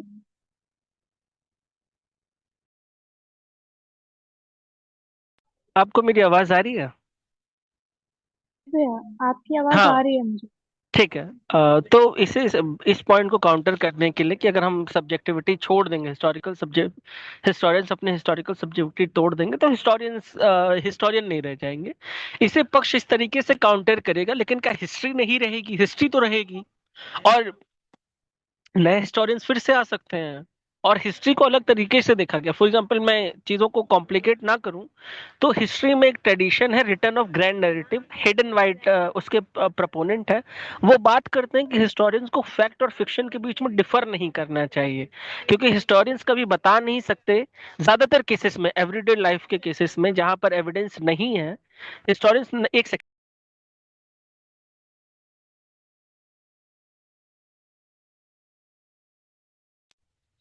हाँ, सॉरी फॉर डिस्टर्ब। तो हिस्टोरियंस, हिडन ब्राइट जब बात करते हैं उस पर आइडिया की, रिटर्न ऑफ ग्रैंड नैरेटिव की, फिक्शन है हिस्ट्री होना चाहिए, और फिक्शन और हिस्ट्री को कहानी बनाकर ही सुनाए हिस्टोरियंस, क्योंकि अब हिस्टोरियंस बता नहीं सकते मेजर चीजें। हिस्टोरियंस के पास हिस्टोरिकल सोर्सेस और हिस्टोरिकल रीजनिंग इतनी कम अवेलेबल है बहुत से केसेस में, जिसका प्रोमिनेंट केस बाबरी और राम मंदिर वाला ही है, कि कोई भी ग्रुप कंक्लूसिवली आज तक कुछ भी प्रूव नहीं कर पाया है। और सुप्रीम कोर्ट अपने रिटर्न जजमेंट में भी ये बात मानता है कि कोई ग्रुप कुछ भी प्रूव नहीं कर पाया। और इसमें तब जब ऑलमोस्ट 100 सालों की हिस्टोरिकल आर्कियोलॉजिकल रिसर्च और एक्सकवेशन लगातार चलते रहे हैं। तो यहाँ पर सबसे इंपॉर्टेंट बात यह है कि पक्ष फिर अपनी हिस्ट्री के आइडियाज को और रिफाइन और प्रॉब्लमेटाइज करेगा, और उसमें ये बात करेगा कि भाई तो क्या जरूरत है, अगर हम सब्जेक्टिविटी कॉम्प्रोमाइज कर रहे हैं तो हम हिस्टोरिकल ऑब्जेक्टिविटी लेकर आएंगे। हम उसे उस तरीके से देखेंगे कि भाई आज के समय के हिसाब से हमें हिस्ट्री राइटिंग देखनी है, और हिस्टोरिकल ऑब्जेक्टिविटी क्या कहती है।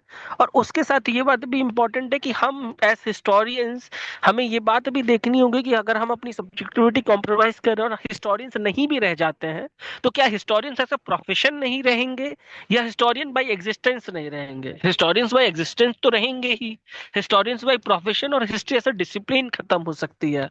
लेकिन हिस्टोरियन ऐसा इंडिविजुअल रहेगा, और वो अपनी हिस्ट्री राइटिंग को बिना एकेडमी में रहे, बिना हिस्टोरिकल इंस्टीट्यूशंस में रहे भी प्रैक्टिस कर सकता है। तो ये बात इंपॉर्टेंट रखेंगे। फॉर एग्जांपल, इंडिया में बहुत से हिस्टोरियंस रहे हैं जिनका पॉपुलर एफिलिएशन नहीं रहा। फॉर एग्जांपल, सबसे इंपॉर्टेंट रहे आरसी मजूमदार। जब इंडियन स्टेट में उन्हें प्रोजेक्ट दिया गया था एक 4 वॉल्यूम इंडियन फ्रीडम मूवमेंट की हिस्ट्री लिखने के लिए, और नेहरूवियन सरकार से उनकी आपत्ति थी कि भाई आप चाहते हैं मैं सब कुछ गुडी गुडी अच्छा अच्छा मीठा मीठा लिख दूं, मैं नहीं लिख सकता। हिस्ट्री में बहुत सी कड़वाहट है, हिस्ट्री में बहुत से अनफॉर्चुनेट ट्रूथ है, मैं तो उन्हें लिखूंगा। मैं आपके नेशन मेकिंग के प्रोजेक्ट से नहीं सहमत रखता हूं। मुझे लगता है कि हिस्टोरिकल ट्रूथ है कि फॉर एग्जांपल 1857 के विद्रोह के बारे में आरसी मजूमदार क्या मानते थे? कहते थे ना तो ये पहला है, ना neither it is first, not it is war, not it was war of independence, जो कि सारे हिस्टोरियंस मानते थे। वो उनके खिलाफ गए। तो हमें ये देखने की जरूरत है कि क्या अगेंस्ट द ग्रेन हो पा रहा है कोई हिस्टोरियन, अगेंस्ट द ग्रेन जा रहा है, और मैनी वॉइसेस ऑफ हिस्ट्री और स्मॉल वॉइसेस ऑफ हिस्ट्री किस तरीके से ऑपरेट कर रही है। तो आप इस चीज पर ज्यादा फोकस कर सकते हैं। ओके भैया, थैंक यू।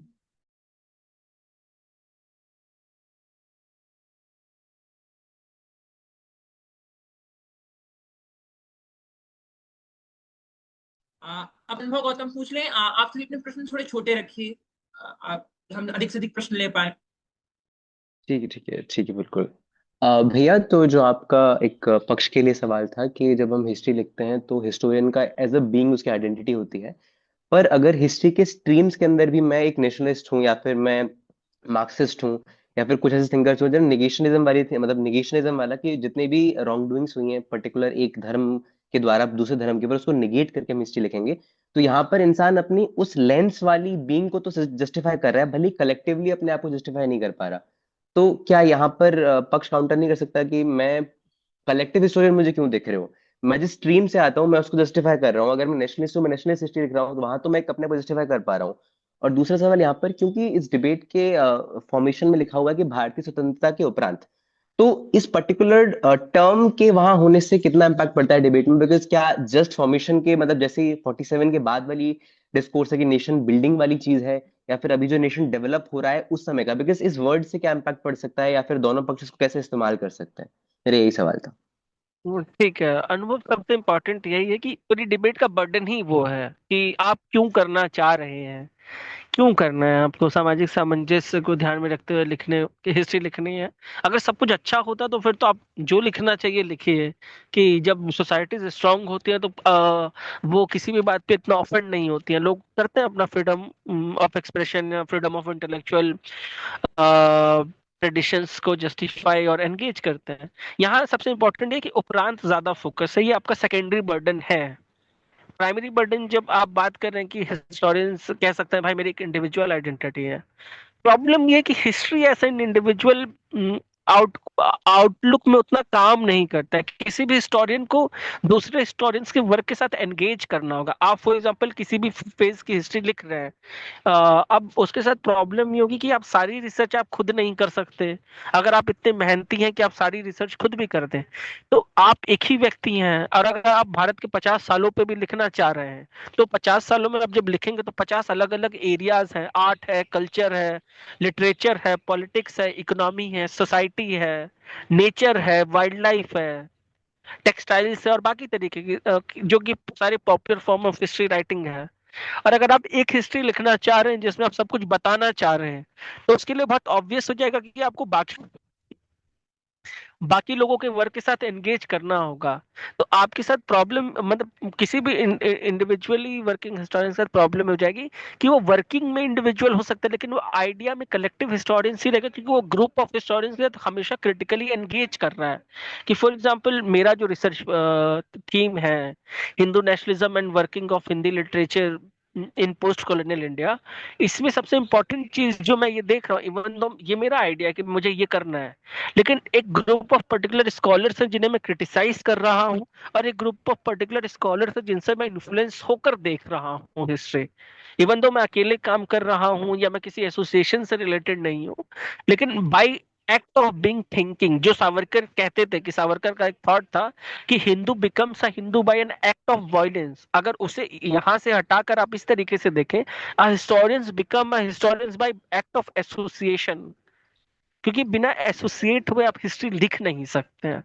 तो मतलब पक्ष के पास इस चीज का ये जवाब होगा, अगर वो इंडिविजुअल फॉर्म में बोलते हैं विपक्ष या कोई और।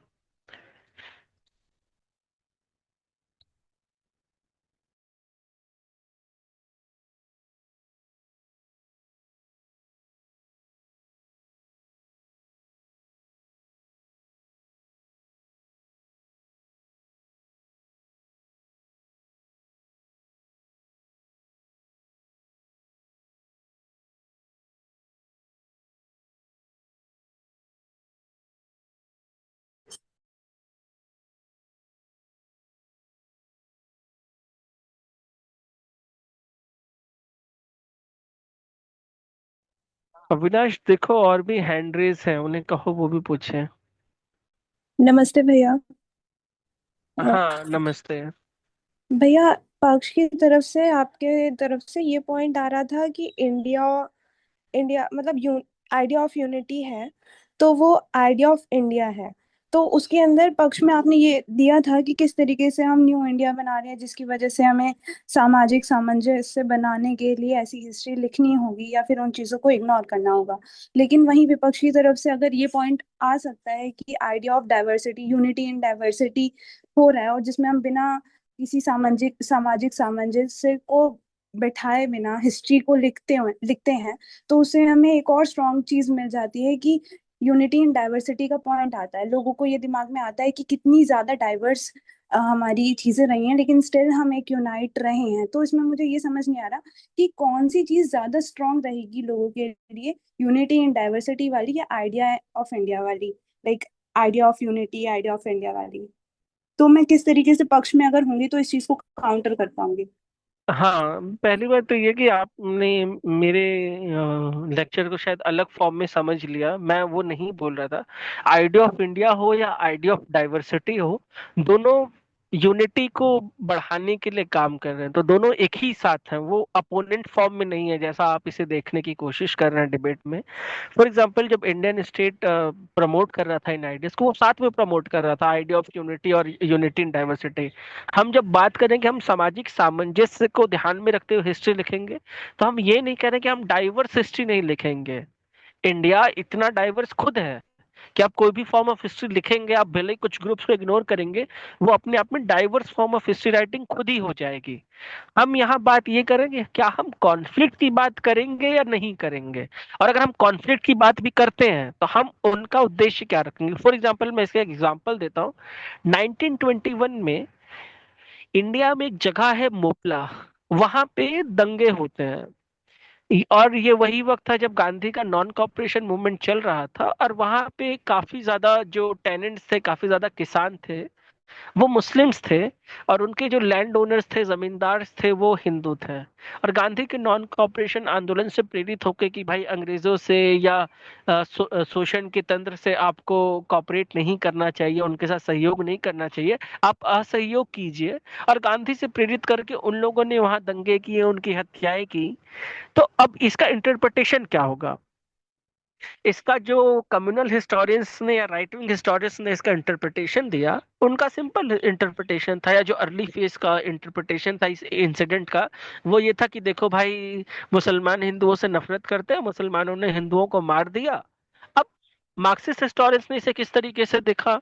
मार्क्सिस्ट हिस्टोरियंस ने इसे इस तरीके से देखा, देखो लैंडलॉर्ड से परेशान होकर टेनेंट्स ने उसे मार दिया, प्रोलेटरेट बुर्जुआ से इसी तरीके से लड़ेगा। नेशनलिस्ट हिस्टोरियंस ने इसे किस तरीके से देखा। नेशनलिस्ट हिस्टोरियंस ने इसे इस तरीके से देखा कि देखो क्या होता है अगर आप अनट्रेन्ड मासेस को फ्रीडम देने की कोशिश करो। गांधी का आइडिया क्या था, नॉन वायलेंस का, और गांधी से प्रेरित होकर लोग वायलेंस कर रहे हैं। सबॉल्टर्न हिस्टोरियंस ने इसी पर्टिकुलर इंसिडेंट को किस फॉर्म में देखा कि अरे वही लोग घर में जाके अपनी बीवियों को पीट रहे हैं, या अपनी बच्चियों को पढ़ाई नहीं करवा रहे हैं, या उन्हें आगे नहीं बढ़ने दे रहे हैं, औरतों के साथ कितना शोषण कर रहे हैं। या उन्हीं मुस्लिम्स में लोग जो छोटे मुस्लिम थे या जो अजलाफ थे, उनके साथ कितना शोषण हो रहा है। हमें इनकी बात करनी चाहिए।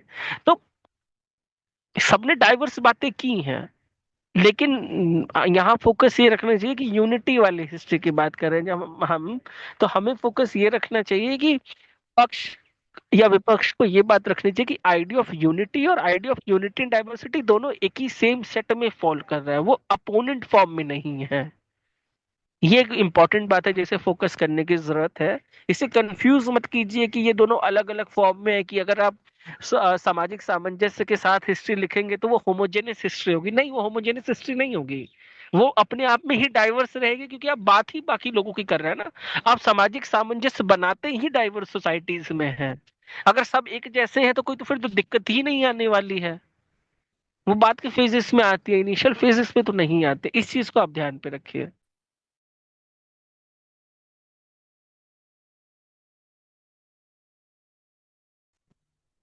ये मेरा पसंदीदा। हेलो, मेरी आवाज आ रही है? हाँ, मुझे आ रही है। जी भैया, नमस्कार। मेरा एक डाउट था कि अभी भारतीय स्वतंत्रता के उपरांत मतलब है ना टॉपिक में लिखा है, तो है ना अभी हम पक्ष की तरफ से है ना एग्जाम्पल, करंट एग्जाम्पल ले सकते हैं क्या कि जो एनसीईआरटीज में है ना अभी वो उसको मॉडिफाई कर रहे हैं कि है ना राजपूताना डायनेस्टी या सिख डायनेस्टी, जो कि टर्मिनोलॉजी है ना गलत है, मतलब करंट है ना पॉलिटिकल सिचुएशन को देखते हुए उसको मॉडिफाई कर रहे हैं। तो हम पक्ष में अभी करंट एग्जाम्पल दे सकते हैं ऐसा? अब इसमें दो बातें देखिए, कि पहली बात ये कि अगर डिबेट टाइम फ्रेम्ड है, कि समिति ने बोल दिया कि 1947 के हिस्टोरियंस का, तो ऑब्वियसली आप 2025 की बातें नहीं लेंगे। लेकिन इससे ये मतलब तो नहीं है ना कि आज ही तो ऐसा नहीं हो रहा है कि सिलेबस चेंज हो रहा है या हिस्ट्री रिराइट हो रही है। और गुलाब मतलब जो शेक्सपियर का था, rose will be a rose even though you call it by different names, तो कोई भी आइडिया तो सेम ही रहेगा ना, भले आप उसे किसी समय के हिसाब से देखें। तो इम्पोर्टेंट बात यहाँ ये रहेगी कि आप ये सारी बातें बताइए, आप ईयर मत दीजिए, या आप ये मत बताइए किस सरकार ने कहा।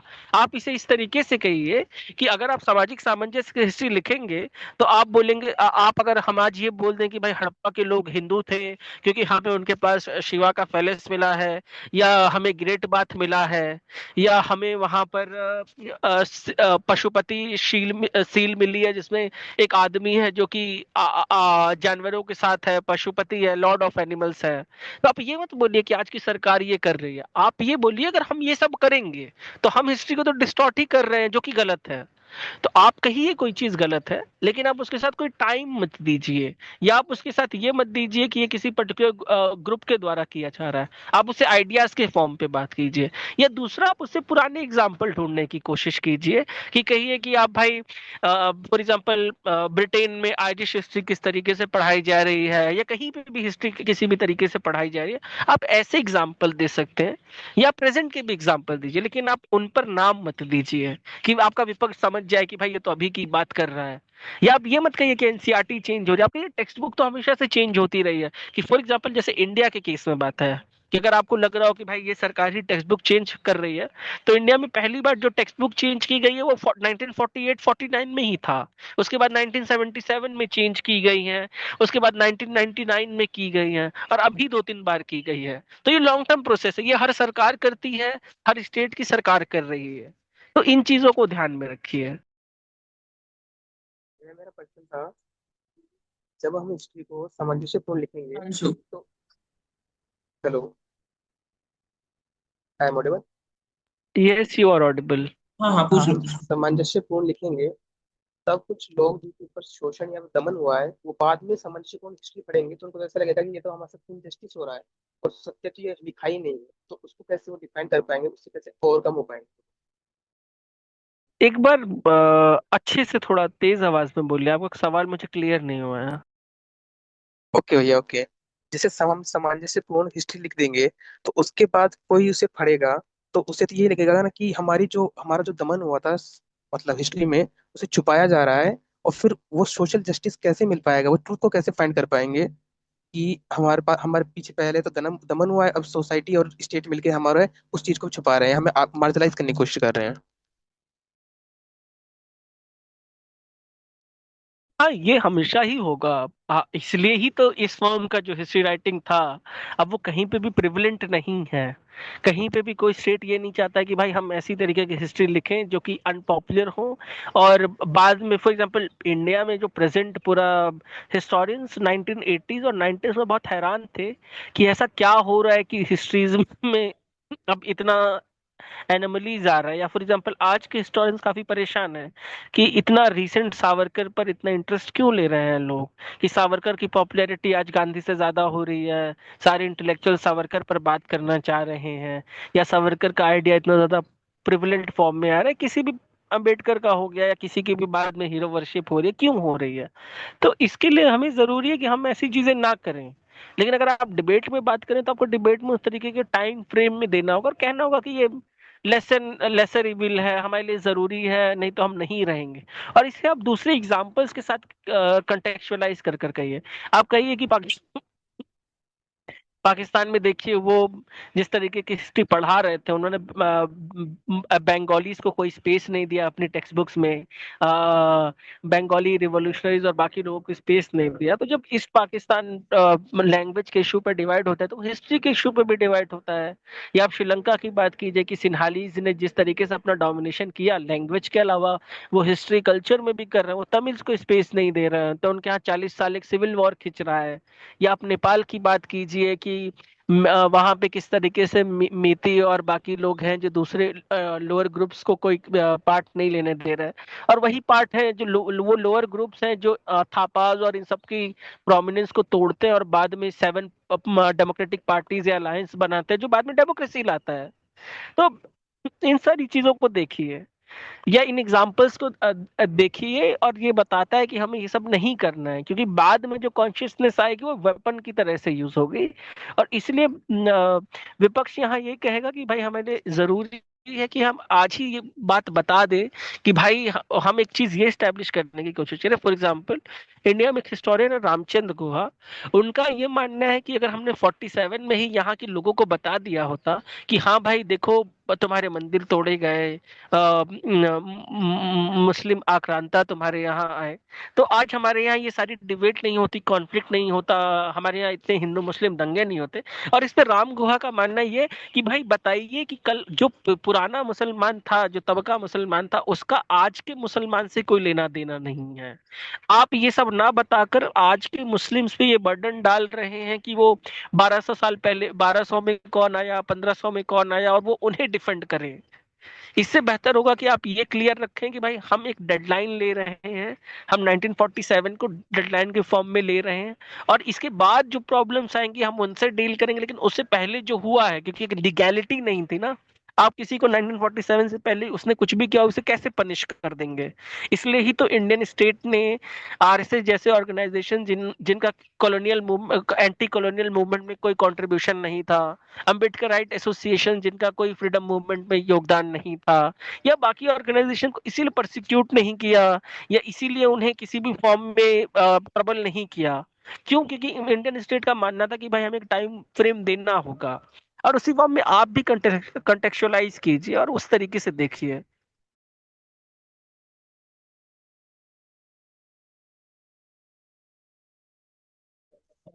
जी, अब किसी का कोई प्रश्न? भैया मेरा एक प्रश्न है। हाँ पूछिए। क्या मेरी आवाज आ रही है? आ रही है आयुष। भैया जैसे जब हम भारतीय इतिहासकार की बात कर रहे हैं, तो क्या पक्ष को ये जरूरी है कि वो भारतीय इतिहासकार में किसी स्पेसिफिक स्कूल ऑफ हिस्टोरियन का ही सदन बनाए? और यदि वो बना रहा है तो क्या विपक्ष भी उसी स्कूल ऑफ हिस्टोरियन के सदन में अपनी डिबेट करेगा, या फिर वो दूसरा सदन बना सकता है? जैसे अगर सबॉल्टन का बना रहा है पक्ष, तो क्या विपक्ष मार्क्सवादी इतिहासकार का सदन बना सकता है या नहीं? नहीं और बना ये कितना सकता। रेलेवेंट होगा? हाँ, पहली बात तो दो अलग अलग सदन में, एक सदन में बैठ के कैसे डिबेट करेंगे आप लोग, वो वाली बात है। और दूसरा, ये ऑर्गेनाइजेशनल कमिटीज ध्यान रखेंगी कि वो क्लियर कर दें कि इतिहासकारों का सदन है तो सिर्फ इतिहासकारों का सदन है। इतिहासकारों के सदन में अलग अलग आइडियोलॉजीज को मानने वाले इतिहासकार हो सकते हैं, लेकिन किसी एक पर्टिकुलर आइडियोलॉजी का सदन नहीं हो सकता। अगर किसी पर्टिकुलर आइडियोलॉजी का ही सदन हो जाएगा तो वहां डिबेट करने का स्कोप कम है, वहां बैलेंस ऑफ डिबेट बहुत ज्यादा इम्बैलेंस में चला जाएगा। तो इस चीज का ध्यान रखना है। और भैया जैसे अगर विपक्ष ये बता रहा है कि हम एक जो मतलब हाशिए पर वर्ग थे, या फिर जिनके बारे में इतिहास नहीं लिखा, उन्हें हम ला रहे हैं अपने साथ, या फिर उनके ऊपर इतिहास लिखना चाह रहे हैं, तो क्या ये सेलेक्टिव हिस्ट्री का हिस्सा नहीं बन जाता कि आप इतिहास सेलेक्टिव लिख रहे हैं? ये सिलेक्टिव हिस्ट्री का नहीं बनता है। इसमें मैं आपको एक आर्टिकल सजेस्ट करूंगा, आप पढ़िएगा, आपको टाइम हो। दीपेश चक्रवर्ती का artifice of history who speaks for India's past करके आर्टिकल है, कि कौन बोलेगा भारतीय इतिहास के लिए, कौन लिखेगा भारतीय इतिहास और किसके लिए लिखेगा। तो इम्पोर्टेंट ये है कि आप history, for example selective histories ये होती हैं जब आप, फॉर एग्जाम्पल ये सिलेक्टिव हिस्ट्रीज नहीं है, ये कैटेगरीज की हिस्ट्रीज हैं। सिलेक्टिव हिस्ट्री इस तरीके से होती है कि आप किसी चीज पर लिख रहे हैं और आप फैक्ट को गायब कर दें। कि फॉर एग्जांपल आप बात कर रहे हैं कि भारत की आजादी में सबका योगदान था, पैसे स्टेटमेंट दे रहे हैं, और आप इससे गायब कर दे रहे हैं कि नहीं भाई इसमें आरएसएस का योगदान नहीं था, इसमें अंबेडकर राइट एसोसिएशंस का योगदान नहीं था। अगर आप इन चीजों को नहीं बता रहे हैं तब ये सिलेक्टिव हिस्ट्री होती है कि आपने सबको एक साथ ला दिया। या आप, अब सिलेक्टिव हिस्ट्री इस तरीके से होती है कि आप किसी पर्टिकुलर ग्रुप को रख रहे हैं, अम्बेडकर राइट पॉलिटिक्स को रख रहे हैं, आप बोल रहे हैं कि ये तो सबसे बड़े ये थे, क्या कहते हैं, या फॉर एग्जाम्पल आप गांधी को रख रहे हैं, या टैगोर को रख रहे हैं, आप बोल रहे हैं ये सबसे बड़े नेशनलिस्ट हैं, लेकिन आप ये नहीं बता रहे हैं कि ये कॉलोनियल स्टेट के साथ एंगेज भी रखते थे, कॉलोनियल स्टेट के साथ एंगेज भी रख रहे थे, और उनकी पॉलिटिक्स और पॉलिसीज में चेंज हो रहा था सब्सिक्वेंट टाइम पे। ये सिलेक्टेड हिस्ट्रीज है। किसी पर्टिकुलर ग्रुप की, किसी पर्टिकुलर कैटेगरी की हिस्ट्री लिखना सिलेक्टिव हिस्ट्री नहीं होती है। आप किसी पर्टिकुलर नरेटिव को प्रोमिनेंट दे रहे हैं, आप किसी पर्टिकुलर फैक्ट को ज्यादा वैल्यू दे रहे हैं और दूसरी चीजों को इग्नोर कर रहे हैं, तब वो सिलेक्टिव हिस्ट्री बनती है। जी भैया, धन्यवाद।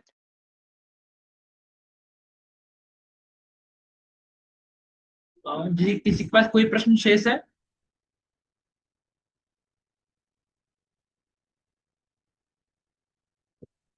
जी, शायद अब किसी के कोई पास प्रश्न शेष नहीं है, तो हम समापन की तरफ बढ़ते हैं।